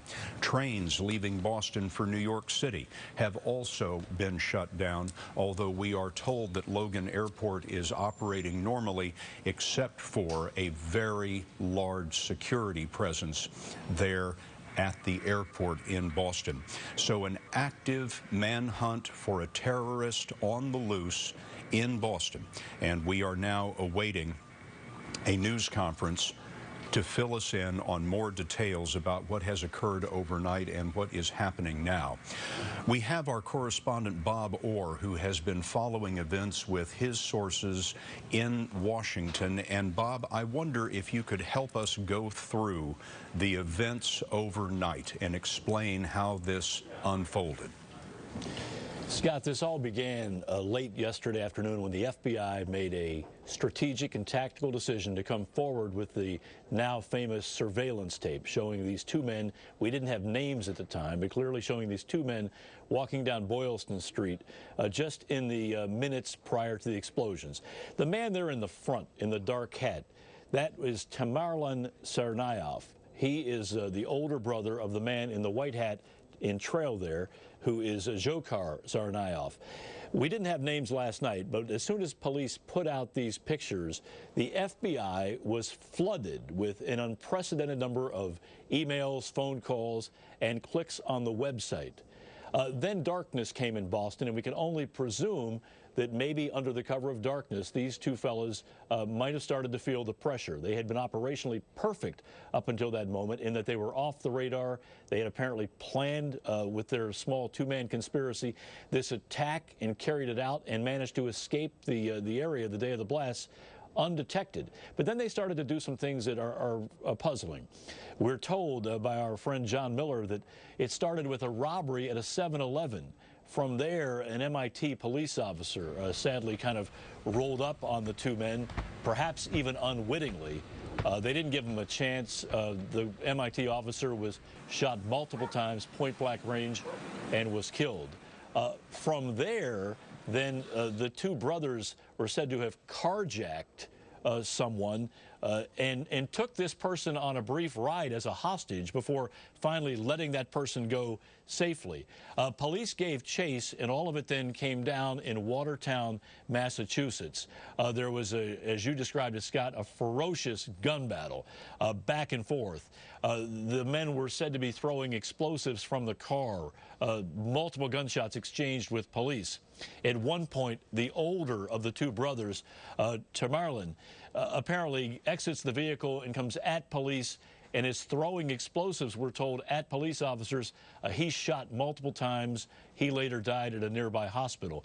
In his haste to get away, the younger man, the man in the white baseball cap, and now the subject of a nationwide manhunt, he, we think, accidentally backed over his brother with a vehicle and escaped and went into the night.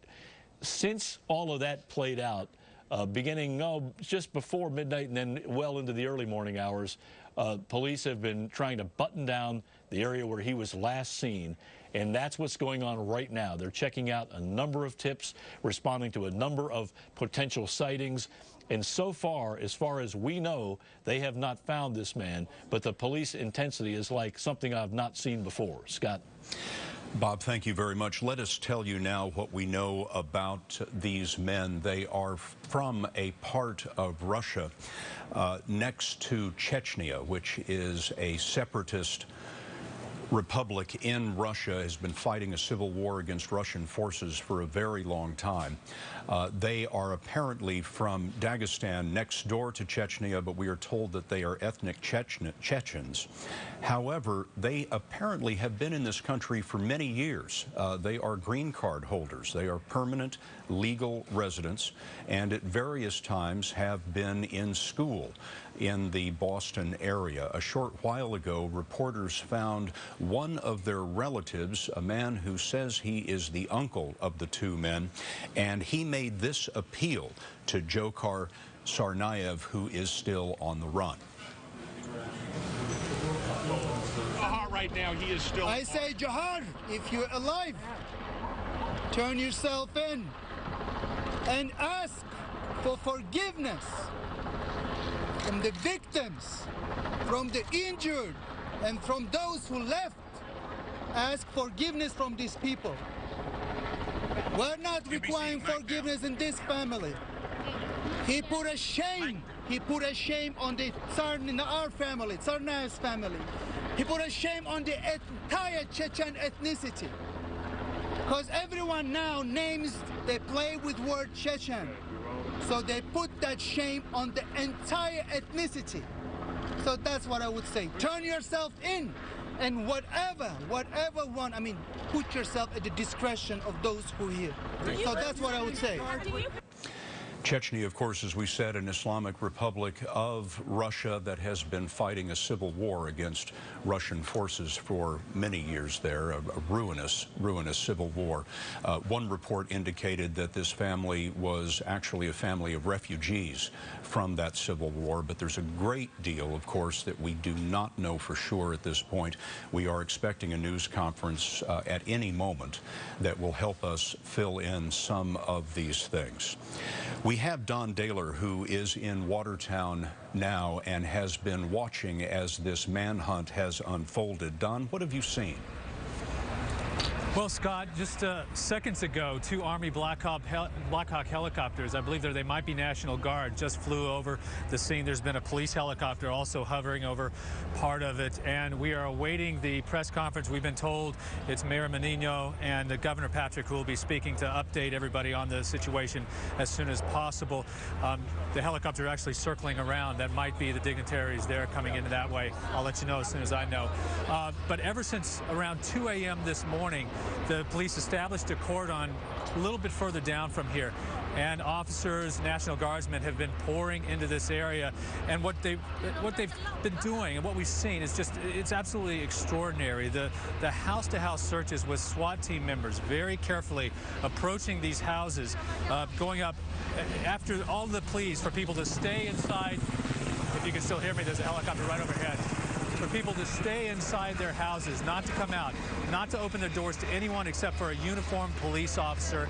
And that has extended throughout not just this area, but they've been closing off most of Boston to that. They want people to do what's called sheltering in place while these teams go house to house, Scott.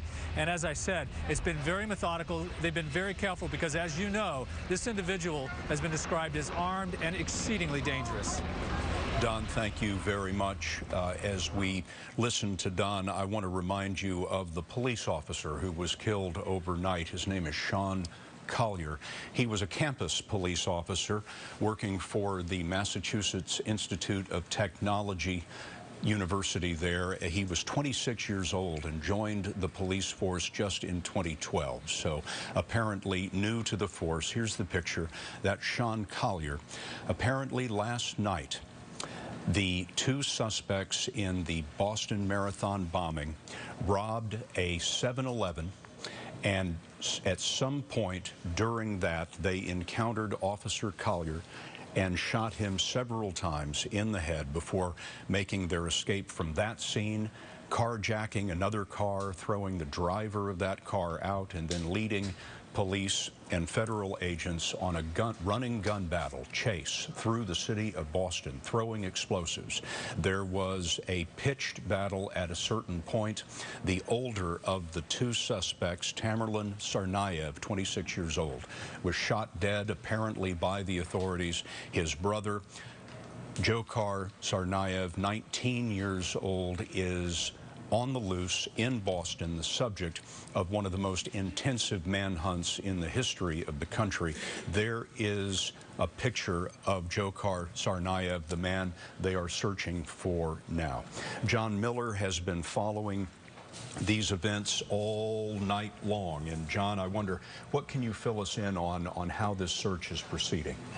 Well, it's a large perimeter, a 20-block area. That's a search that's going to take a long, long time. And the only reason to call off a search like that is if you find the suspect somewhere out of that perimeter. So I think we're going to be seeing these pictures for some time. The way you do this is you divide it up into quadrants. You have a unified command post that runs the search, that has the actual incident commander, as well as representatives from the various departments that have contributed SWAT teams. And you go over that territory and you clear one quadrant at a time. In the meantime, you keep that perimeter on the outside, so if the person you're looking for tries to move out, you should be able to see that. And we're watching videotape now of this search that has been going on all morning. This is the kind of thing that we've been seeing house to house, block to block in Boston.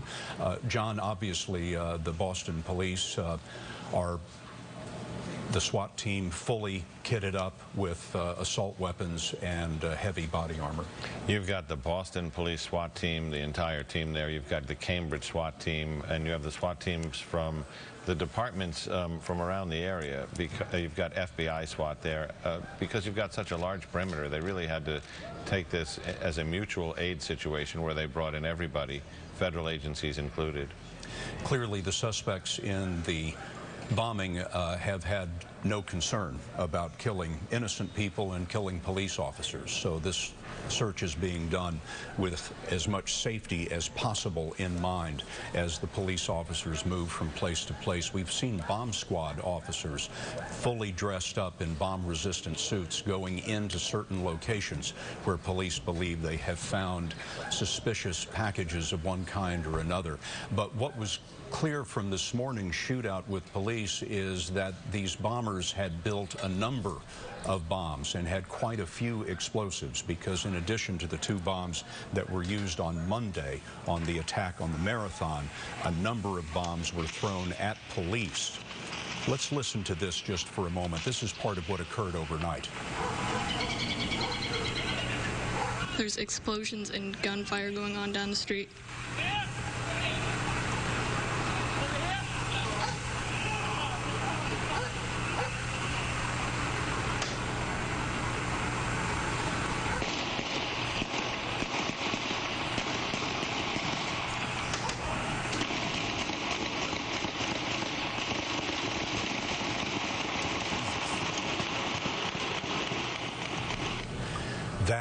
was the scene last night during the firefight with the bombers. The sound that can only be described as combat in the city of Boston. The President of the United States and the Vice President have been in the White House Situation Room. They have been briefed by a number of people there. Also in the White House Situation Room have been the Secretary of State, John Kerry, the Head of Homeland Security, Janet Napolitano, and the Director of the FBI and the Attorney General of the United States. All of this has been followed closely by the President and his team. We have just been handed a statement from the family of the police officer who was killed overnight, apparently by the bomb suspects, police officer Sean Collier, a man who we have a picture of as well. He was 26 years old, new to the police department at the Massachusetts Institute of Technology. And the Collier family has given us a statement that says, "We are heartbroken by the loss of our wonderful and caring son and brother, Sean Collier. Our only solace is that Sean died bravely, doing what he committed his life to do, serving and protecting others. We are thankful for the outpouring of support and condolences offered by so many people. We are grieving his loss." Bob Orr in Washington, there was a point in time this morning that the police believe they had identified the suspect's car. What happened with that? Well, when they tried to close in this perimeter, Scott, there was some fear that perhaps the man they're looking for had escaped the police cordon. So they had to expand their thinking a little bit. And they put out a be on the lookout type bulletin called in police parlance a BOLO for a Honda CR-V. But I have to tell you, it's very interesting. This came out from the Connecticut State Police, who were told that the police in Boston feared, and the FBI feared, that perhaps the suspect was driving out of the area. It turns out, though, just about 40 minutes after this Be on the Lookout bulletin was issued, the car was found in downtown Boston. The gunman, the suspect, the fugitive, was not with the car. We did some checking and ran the license plate back, and the car was registered to the older brother, Tamarlin. This is, though, indicative. This was the car they were looking for, a gray Honda CR-V, Massachusetts plate, and you see the number there, 316 ES9. That car's now been found. The police have it in their custody, but frankly, it's not helping us much in finding the fugitive, and that really is the priority. But that episode about putting out the bulletin and locating that car really just in a matter of minutes shows you what a hair-trigger response we're on in terms of police information sharing and kind of like the joint approach in trying to solve this problem. So that was encouraging as far as it goes, but the manhunt, Scott, still continues. Bob, thank you. There's a great deal we don't know at this point, and we are awaiting a news conference in Boston. We're going to switch you there live the moment it starts. This is where the news conference is scheduled to be held, and we are just waiting for, we are told, the mayor of Boston, the governor of Massachusetts, and they will be able to fill us in with official information shortly. John Miller, you're a former assistant director of the FBI. You were a high-ranking official in the New York City Police Department and the Los Angeles Police Department. What does it mean to cordon off 20 square blocks? What are the chances that this suspect has slipped through that? You know, you have to kind of count on the idea that cordon is bigger than the ground he could cover from the time he started running, and that you got to all ends of it before he could get out. That doesn't always work out. A 20-block cordon is a massive undertaking. That's a giant perimeter to cover, and it's going to take time to have it sealed to the point that there aren't holes in it through alleyways or small streets. On the other hand, you know, if you have a suspect on the run, sometimes the first thing they'll do is look for a place to hide, hope everybody looks for them, and then goes away. And you know, you don't know if you have them in there till you've done the whole search. And you don't stop searching until you know. Exactly. And that is one of those things where you knock on the doors, you say, "Excuse me, people, is everything all right here? Has anybody seen anything? Do you mind if we take a walk through the house?" And there's an interesting moment there, Scott. I've seen this, where when they say, "Is everything all right?" they ask somebody to step outside. Because they, you know, if there's somebody 2 rooms away who's holding the family at gunpoint, they want that party to tell them, is everything really okay? Then they'll do a walk through the house and they'll move on to the next location. What do you do with places that appear to be vacant? Then you have to decide, do we make an entry and clear this location and pay for the damage later? This is videotape of the events over the last several hours this morning, as Boston police and federal agents and state agents have been searching about a 20 square block area for 19-year-old Dzhokhar Tsarnaev. 19-year-old Dzhokhar Tsarnaev, who is believed by authorities to be one of the 2 Boston Marathon bombers. He and his brother, 26-year-old Tamerlan Tsarnaev, were involved in a ferocious firefight overnight. That is Tamerlan there on the left, the 26-year-old brother, apparently shot to death during the course of that firefight with police. But Dzhokhar Tsarnaev on the right, 19 years old, is on the run. Police believe somewhere in the city of Boston. The mayor, the governor of Massachusetts, has told everyone in Boston to stay home as police conduct this search, this manhunt for an alleged terrorist on the loose. We heard a short while ago from one of the relatives of these 2 men, a man who says he is their uncle. And when a reporter asked him what he would say to the fugitive Dzhokhar Tsarnaev, he told reporters this. Ashamed.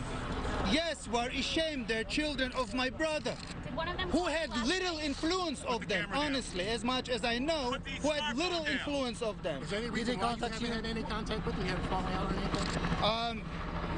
It's a personal. I didn't like it, so I just wanted my family be away from them. That's it. When did they come here? Again, I say what I think, what's behind it. Being losers, not being able to settle themselves, and thereby just hating everyone who did. How long sir, when you saw the United States, sir? I've been in the United States since, they came early 2000, since 2003. Why are they in Cambridge? Why did they live in Massachusetts? They came to, when they moved to the States, and they came to Cambridge area. Tell me how you feel about the United States. They immigrated, and they received asylum. Were they going to school? Were they working there? Yes, they lived there. Did they go to college? Well, I hope they were. I don't know. So when they grew up, as I said, me, myself, and this family had nothing to do with them for a long, long time. How do you feel about America? At least last time I spoke with my, it's about 2009. How do you feel about America? What do you think of the United States? I say, I teach my children, and that's what I feel myself. This is the ideal micro world, an entire world. I respect this country. I love this country. This country which gives chance to everybody else to be treated as a human being and to just be human being, to feel yourself human being. That's what I feel about this country. Can you give it? And the uncle went on to urge his nephew, Dzhokhar Tsarnaev, to give himself up and to ask for forgiveness of the people who were killed and wounded in the bombing on Monday. As you recall, 3 people were killed in the bombing. More than 170 were wounded by those 2 bombs. And as we understand it at this point, about 50 people remain in the hospital, a few more than that, and several of them are still in critical condition with long years of surgeries ahead in terms of healing their amputations and their other wounds.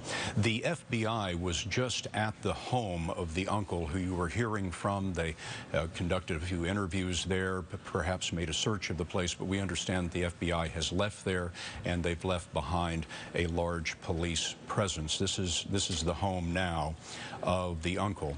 Apparently, a sizable number of members of this family immigrated to the United States from that part of Russia that includes Chechnya and Dagestan. This is an area that has been under terrific, tremendous warfare over the past many years. Chechnya is a republic of Russia that is largely Islamic and has been fighting for its independence for many years now, and the Russian army has put them under tremendous assault.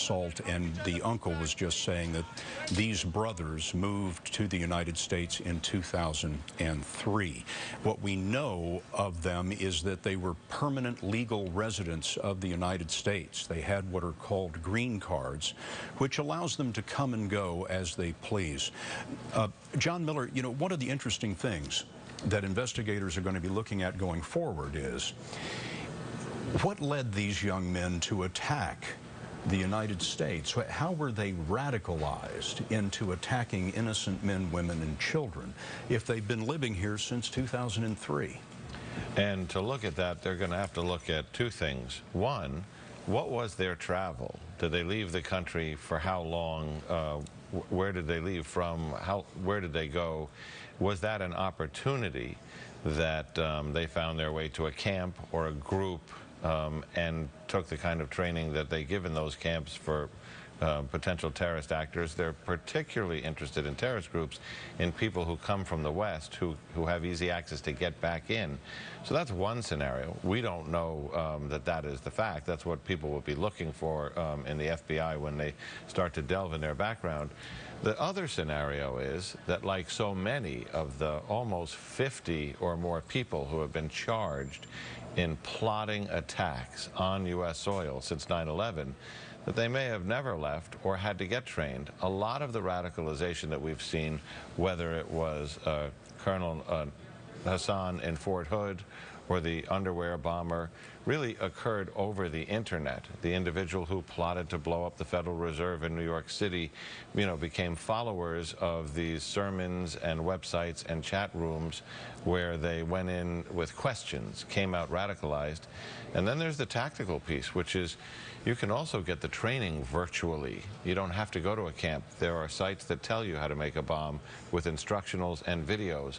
There is Inspire magazine, published by Al-Qaeda of the Arabian Peninsula, that gives complex, sophisticated instructions, or, for lack of a better term, terrorism for dummies.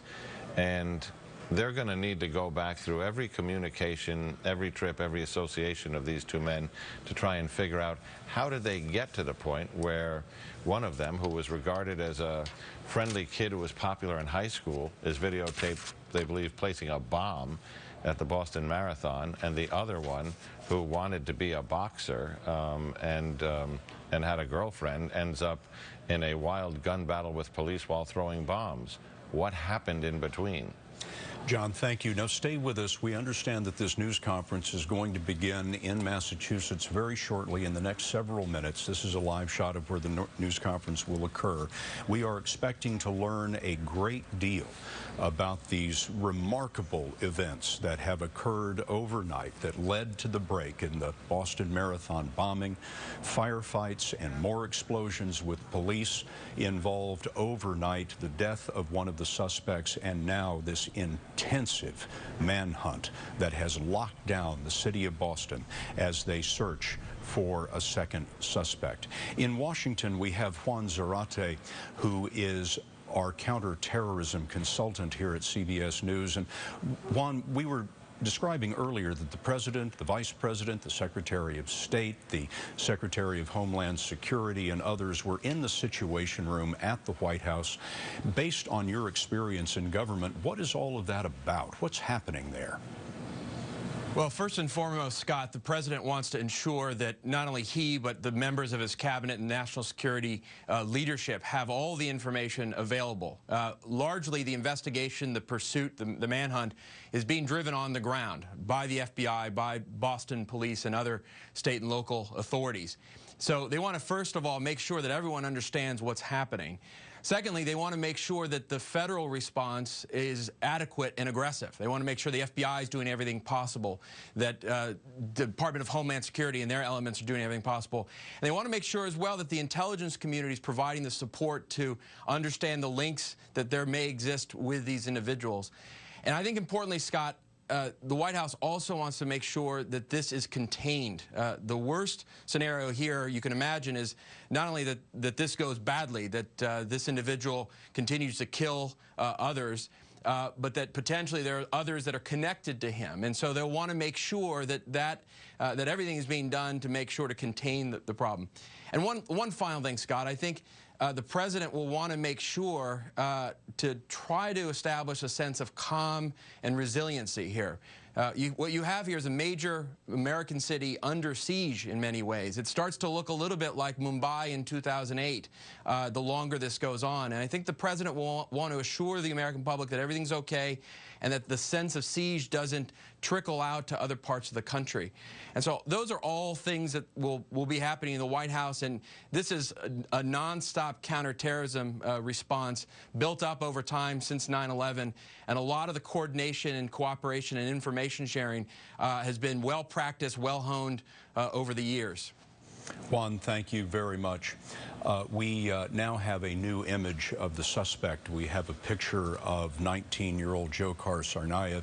I understand that is the clearest image that we have had. This is the Boston Marathon bombing suspect, 19 years old, who is the focus of an intense manhunt that has essentially locked down the city of Boston.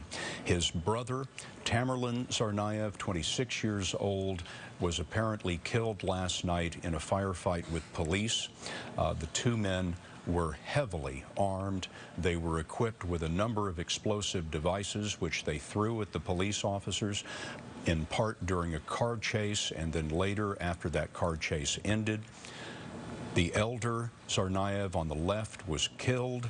His younger brother, Dzhokhar, on the right there, is on the loose, and police have blocked off 20 square blocks of Boston in a house-to-house, heavily armed search for this young man. The governor of Massachusetts has told people in Boston to stay in their homes. Mass transit has been shut down in the city. The entire city now is on the lookout for this young man. We are expecting a news conference at any moment with the Massachusetts governor, Deval Patrick. This would be the first press briefing that we have had in a very long time since these events have occurred.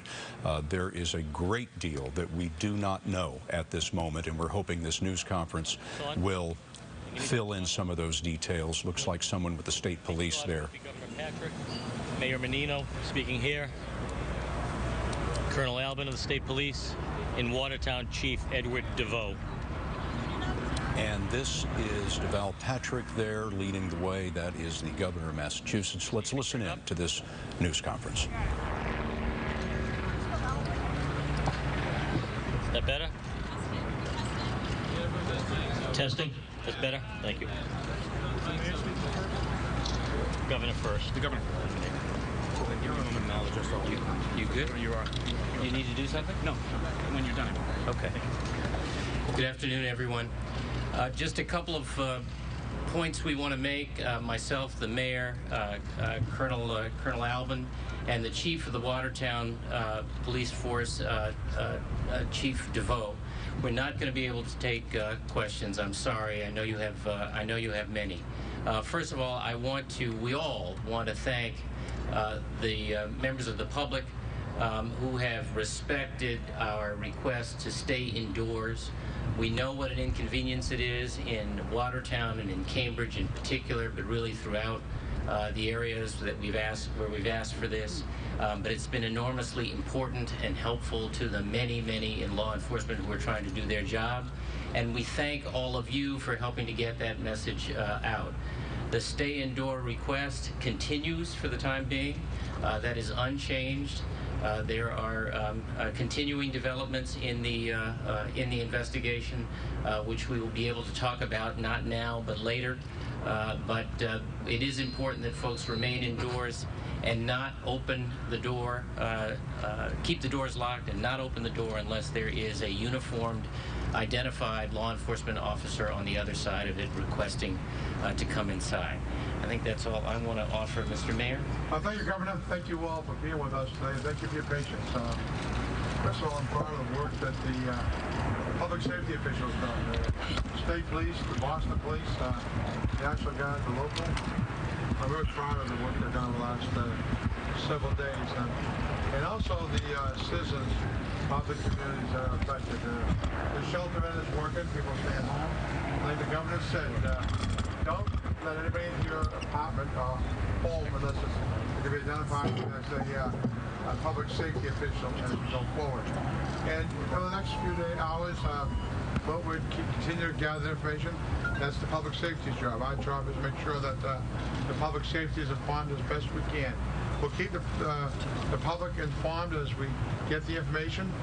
So be patient, but I'm going to say, as the mayor of the city of Boston, we are one city. We're a city of a community. We're a city that's not going to let the terrorists win over. We're going to continue to work hard for the next 7 hours. We're going to get through this. We're going to be a stronger city as we move forward. Thank you very much.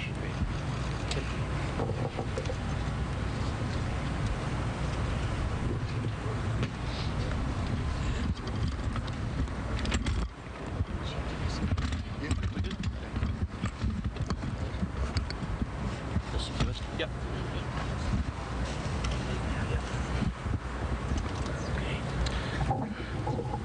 Good afternoon, folks. Again, my name is Timothy Albert. I'm the Colonel Superintendent of the Massachusetts State Police. And I want to thank you for your patience. I know we said we'd be out here at 10:30, and we're obviously way behind, but it's indicative of the leads we continue to run down here. And things change. They change quickly, and sometimes we have to change direction. I want to begin by saying we are progressing through this neighborhood, going door to door, street to street. We're well over 60 or 70% of what we want to cover up there. We do not have any development to tell you in terms of that search up there. There has been no apprehension at this point. The second thing I want to talk about just briefly is this afternoon there will be a controlled explosion, if you will, by some of the explosive ordnance folks over in Cambridge. That's going to happen on Norfolk Street at a house that we have secured earlier today. It's done out of an abundance of caution. It's done for the safety of the law enforcement officials that are over there before they proceed with a search of that premises. So that will be happening this afternoon as well. Our plan at this point is we are going to continue with following up in that neighborhood. We've got several other new leads that just developed within the last few minutes, and we're working on that. And I will be back here, I hope, within an hour or slightly above that to give you the next briefing. Should we have any development between now and then, I'll be back even sooner. So I want to turn it over to Chief DeVoe, please, from Watertown. Thank you, Colonel. I want to thank the media for getting the word out. There's been a lot of heroic actions, as you hear about the next few days. What happened last night and early this morning, and all over the last couple of days, as everybody knows. But I also want to speak to the Watertown community. You've done great. We've done everything we've asked, but we need some more time. You have to stay in your homes, stay in place. As the Colonel said, we still have some work to do. Even after we clear the area, there's a major crime scene down there that's going to take some time. But I've been assured to all the gentlemen behind me that they're not going to leave until the town is safe. So it may go today, tomorrow, and over the weekend before we have that whole crime scene under control. But the Watertown community has always stood strong, and I've asked them to do that this morning, and they've done terrific, and I want to thank them. Thank you. Thank you, folks. Thank you. And so ends the press briefing. Not a lot of new information there, except for clearly they do not have their man yet. The governor of Massachusetts telling the people of Boston to remain in their homes with the doors locked. Do not open the door to anyone other than a uniformed police officer.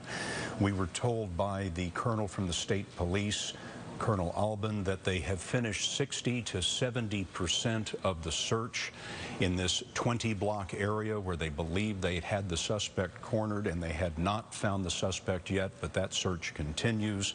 And he also warned that there would be what they call a controlled detonation at one of the locations they were searching.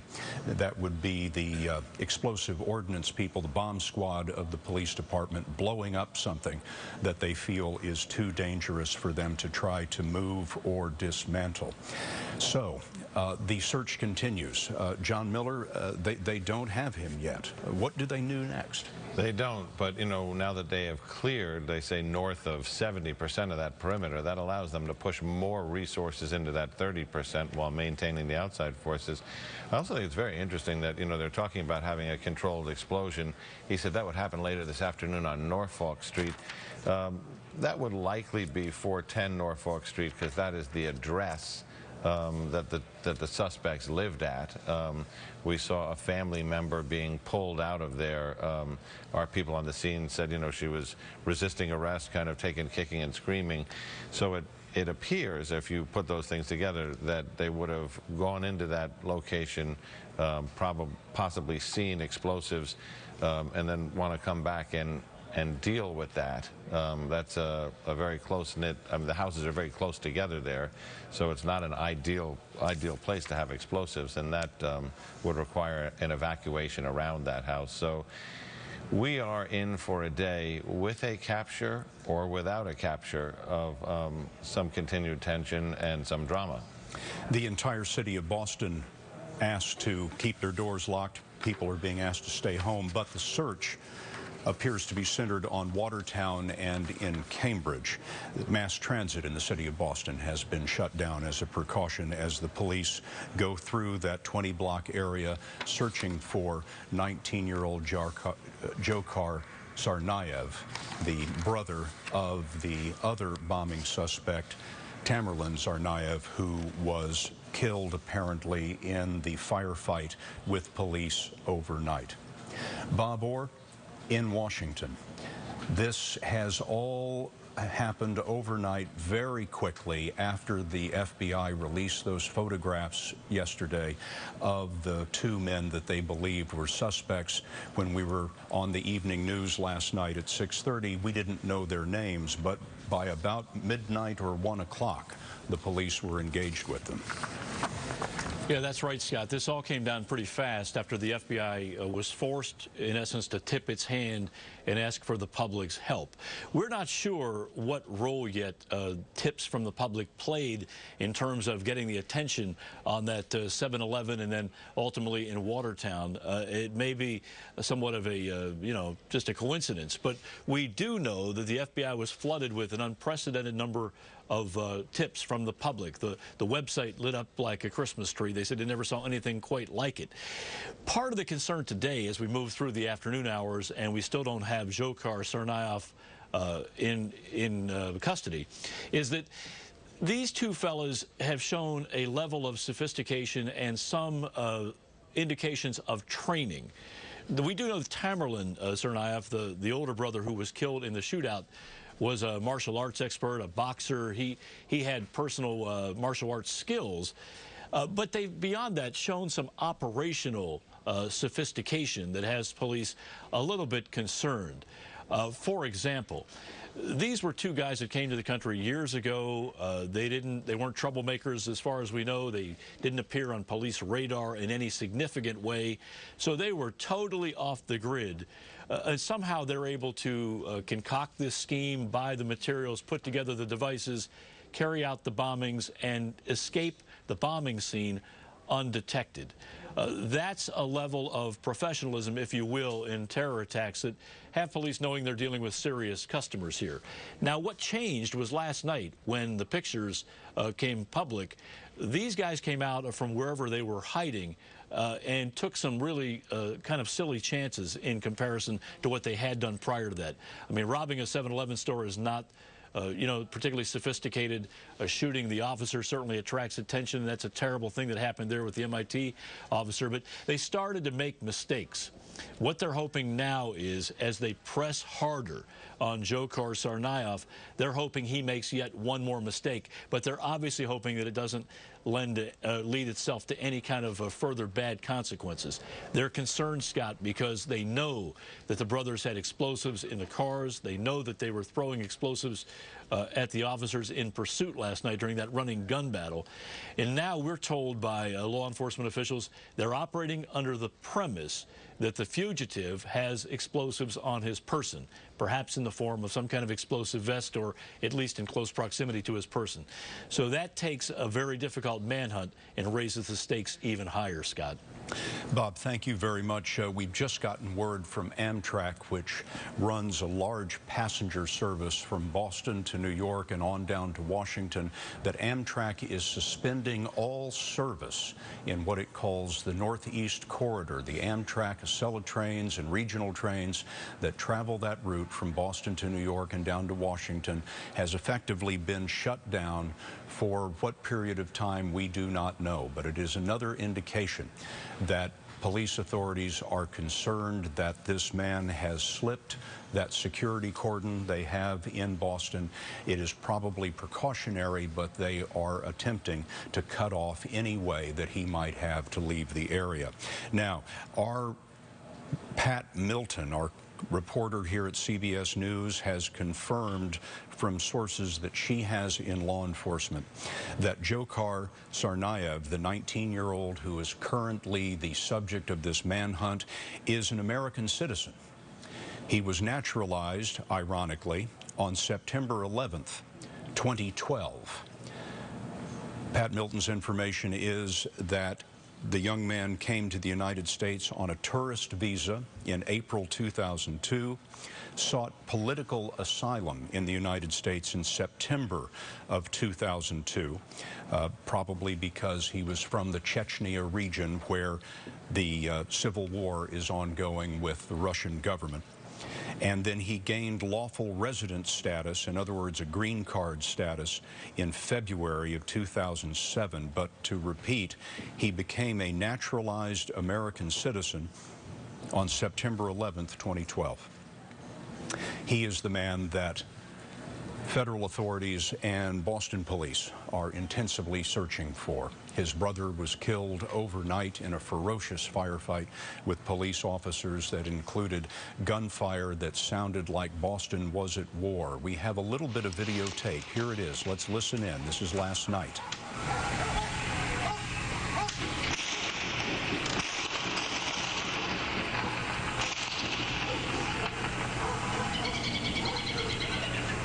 There's explosions and gunfire going on down the street.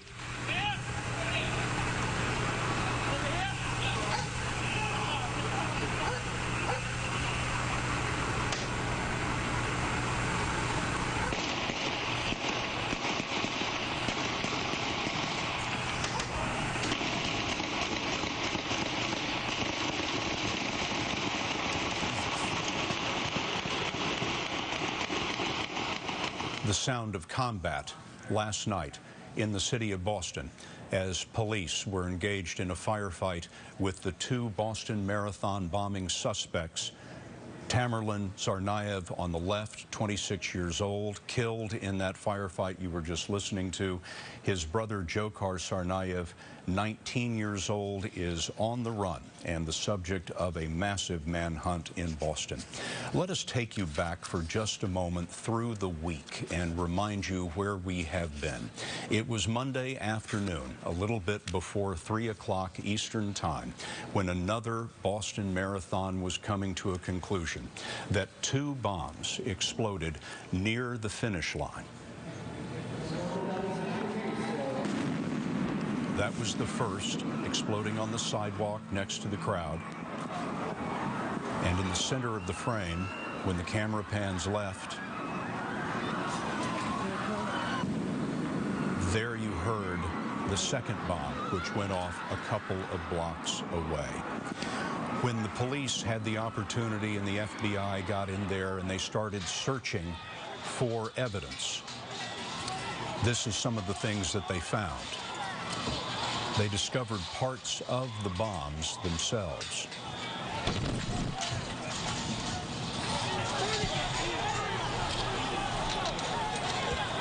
This is the aftermath of the bombings, and as you recall, 3 people were killed. 170 were wounded. In the debris, they found parts of the bombs themselves. They discovered that they were made out of common household pressure cookers of the kind that you would use in a kitchen. Were packed with ball bearings and nails and a low-order explosive, perhaps something like smokeless powder. They were powered by batteries that are used in remote control toys like cars and airplanes, and were set off. This is one of the parts of the pressure cooker that was found.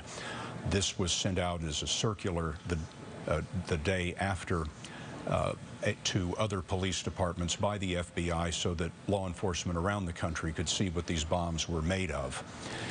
Pieces of the pressure cooker. This is one of the battery packs that was used to power the bombs. And so the police began sorting through all of this, and then at the same time, they were sorting through thousands and thousands of photographs and videotapes that were all taken near the finish line before, during, and after the bombing. And it was late yesterday, about 5 o'clock Eastern Time, that the FBI released this videotape. He was known as suspect number 1 yesterday. This man was known as suspect number 2. It was only a few hours after that, according to police, these men apparently tried to hold up a 7-Eleven in Boston. Then they encountered a police officer, a campus police officer from the Massachusetts Institute of Technology, 26-year-old Sean Collier. Police say that these men shot Sean Collier to death at his police car, and then there ensued a police chase and shootout through Boston. Tamerlan Tsarnaev, 26-year-old, was killed. His brother, the subject of a manhunt this morning and afternoon. The governor of Massachusetts has told everyone in Boston to stay in their homes, keep your doors locked, do not answer your door to anyone but a uniformed police officer. John Miller, we were told a short while ago that there would be what the explosive ordnance people, the bomb squad guys, call a controlled detonation at one of these locations. What does that mean? That means that they've found explosives somewhere that they are not certain of the stability of or safety of to move very far. So what you have there is a situation where a likely scenario is, and we'll probably, if we don't see this, which we might, we'll probably hear it, is that they will use a robot to bring those explosives out of wherever they are. It's very likely. They said an address on Norfolk Street. That is the street where the 2 suspects lived. So it is possible that the components and explosives that they used may have used to make the bombs they placed at the marathon, that the leftovers may be there.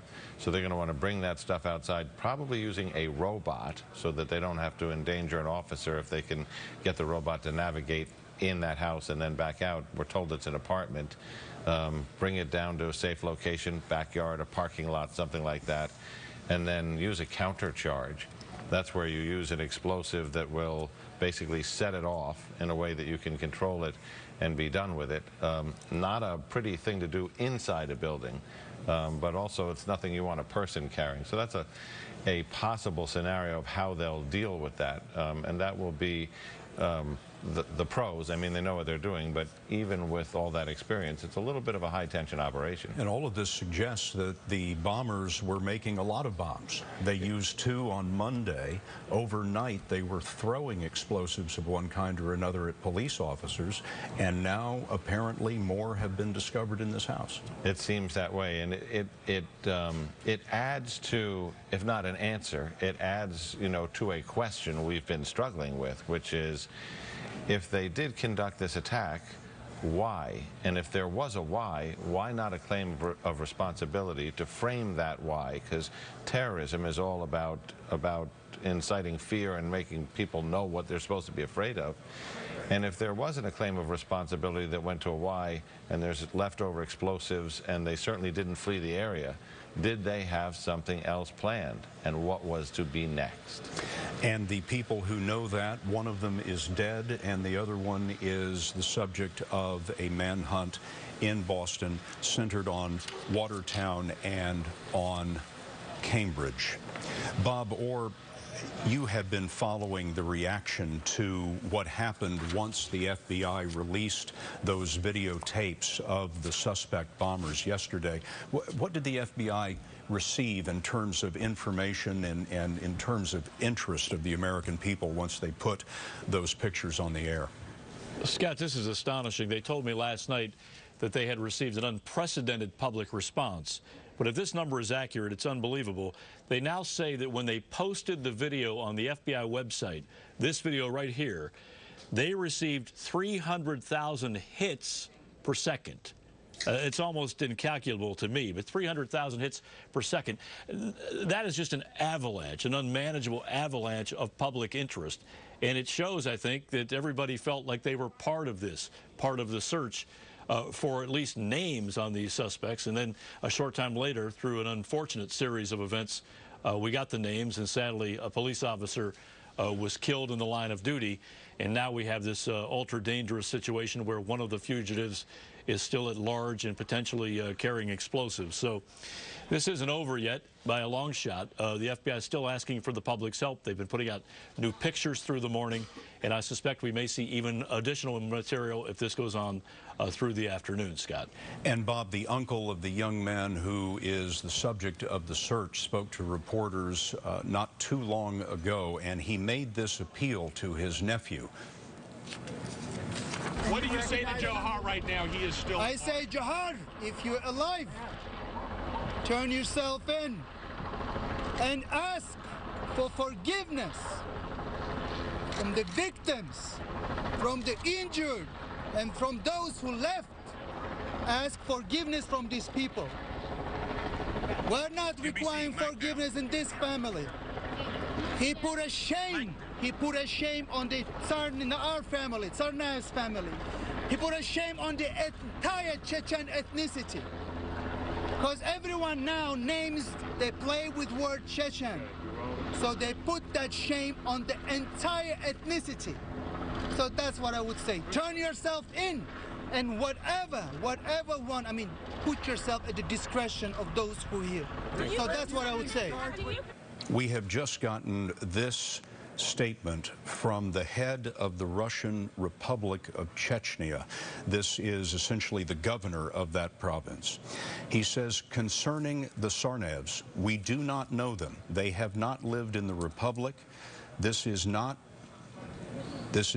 our mistake, he says. We are not responsible for what has happened. We regret that the victims were killed and wounded. We know how this feels. Please present our condolences. That from the governor of Chechnya. So let us catch you up very quickly on what has occurred. Since the FBI put out the footage of the two suspects in the Boston Marathon bombings, last night, two men believed to be those suspects, brothers, Tamerlan Tsarnaev, 26 years old, and Dzhokhar Tsarnaev, 19 years old, apparently tried to rob a 7-Eleven. They encountered a police officer from the Massachusetts Institute of Technology campus, Sean Collier. They killed that officer and then were engaged in a ferocious firefight. The elder Tsarnaev was killed. The 19-year-old Dzhokhar Tsarnaev is now the subject of a massive manhunt. We will have more on all of this on CBSNews.com, and also right here, a complete report on the CBS Evening News. Until then, I'm Scott Pelley in New York.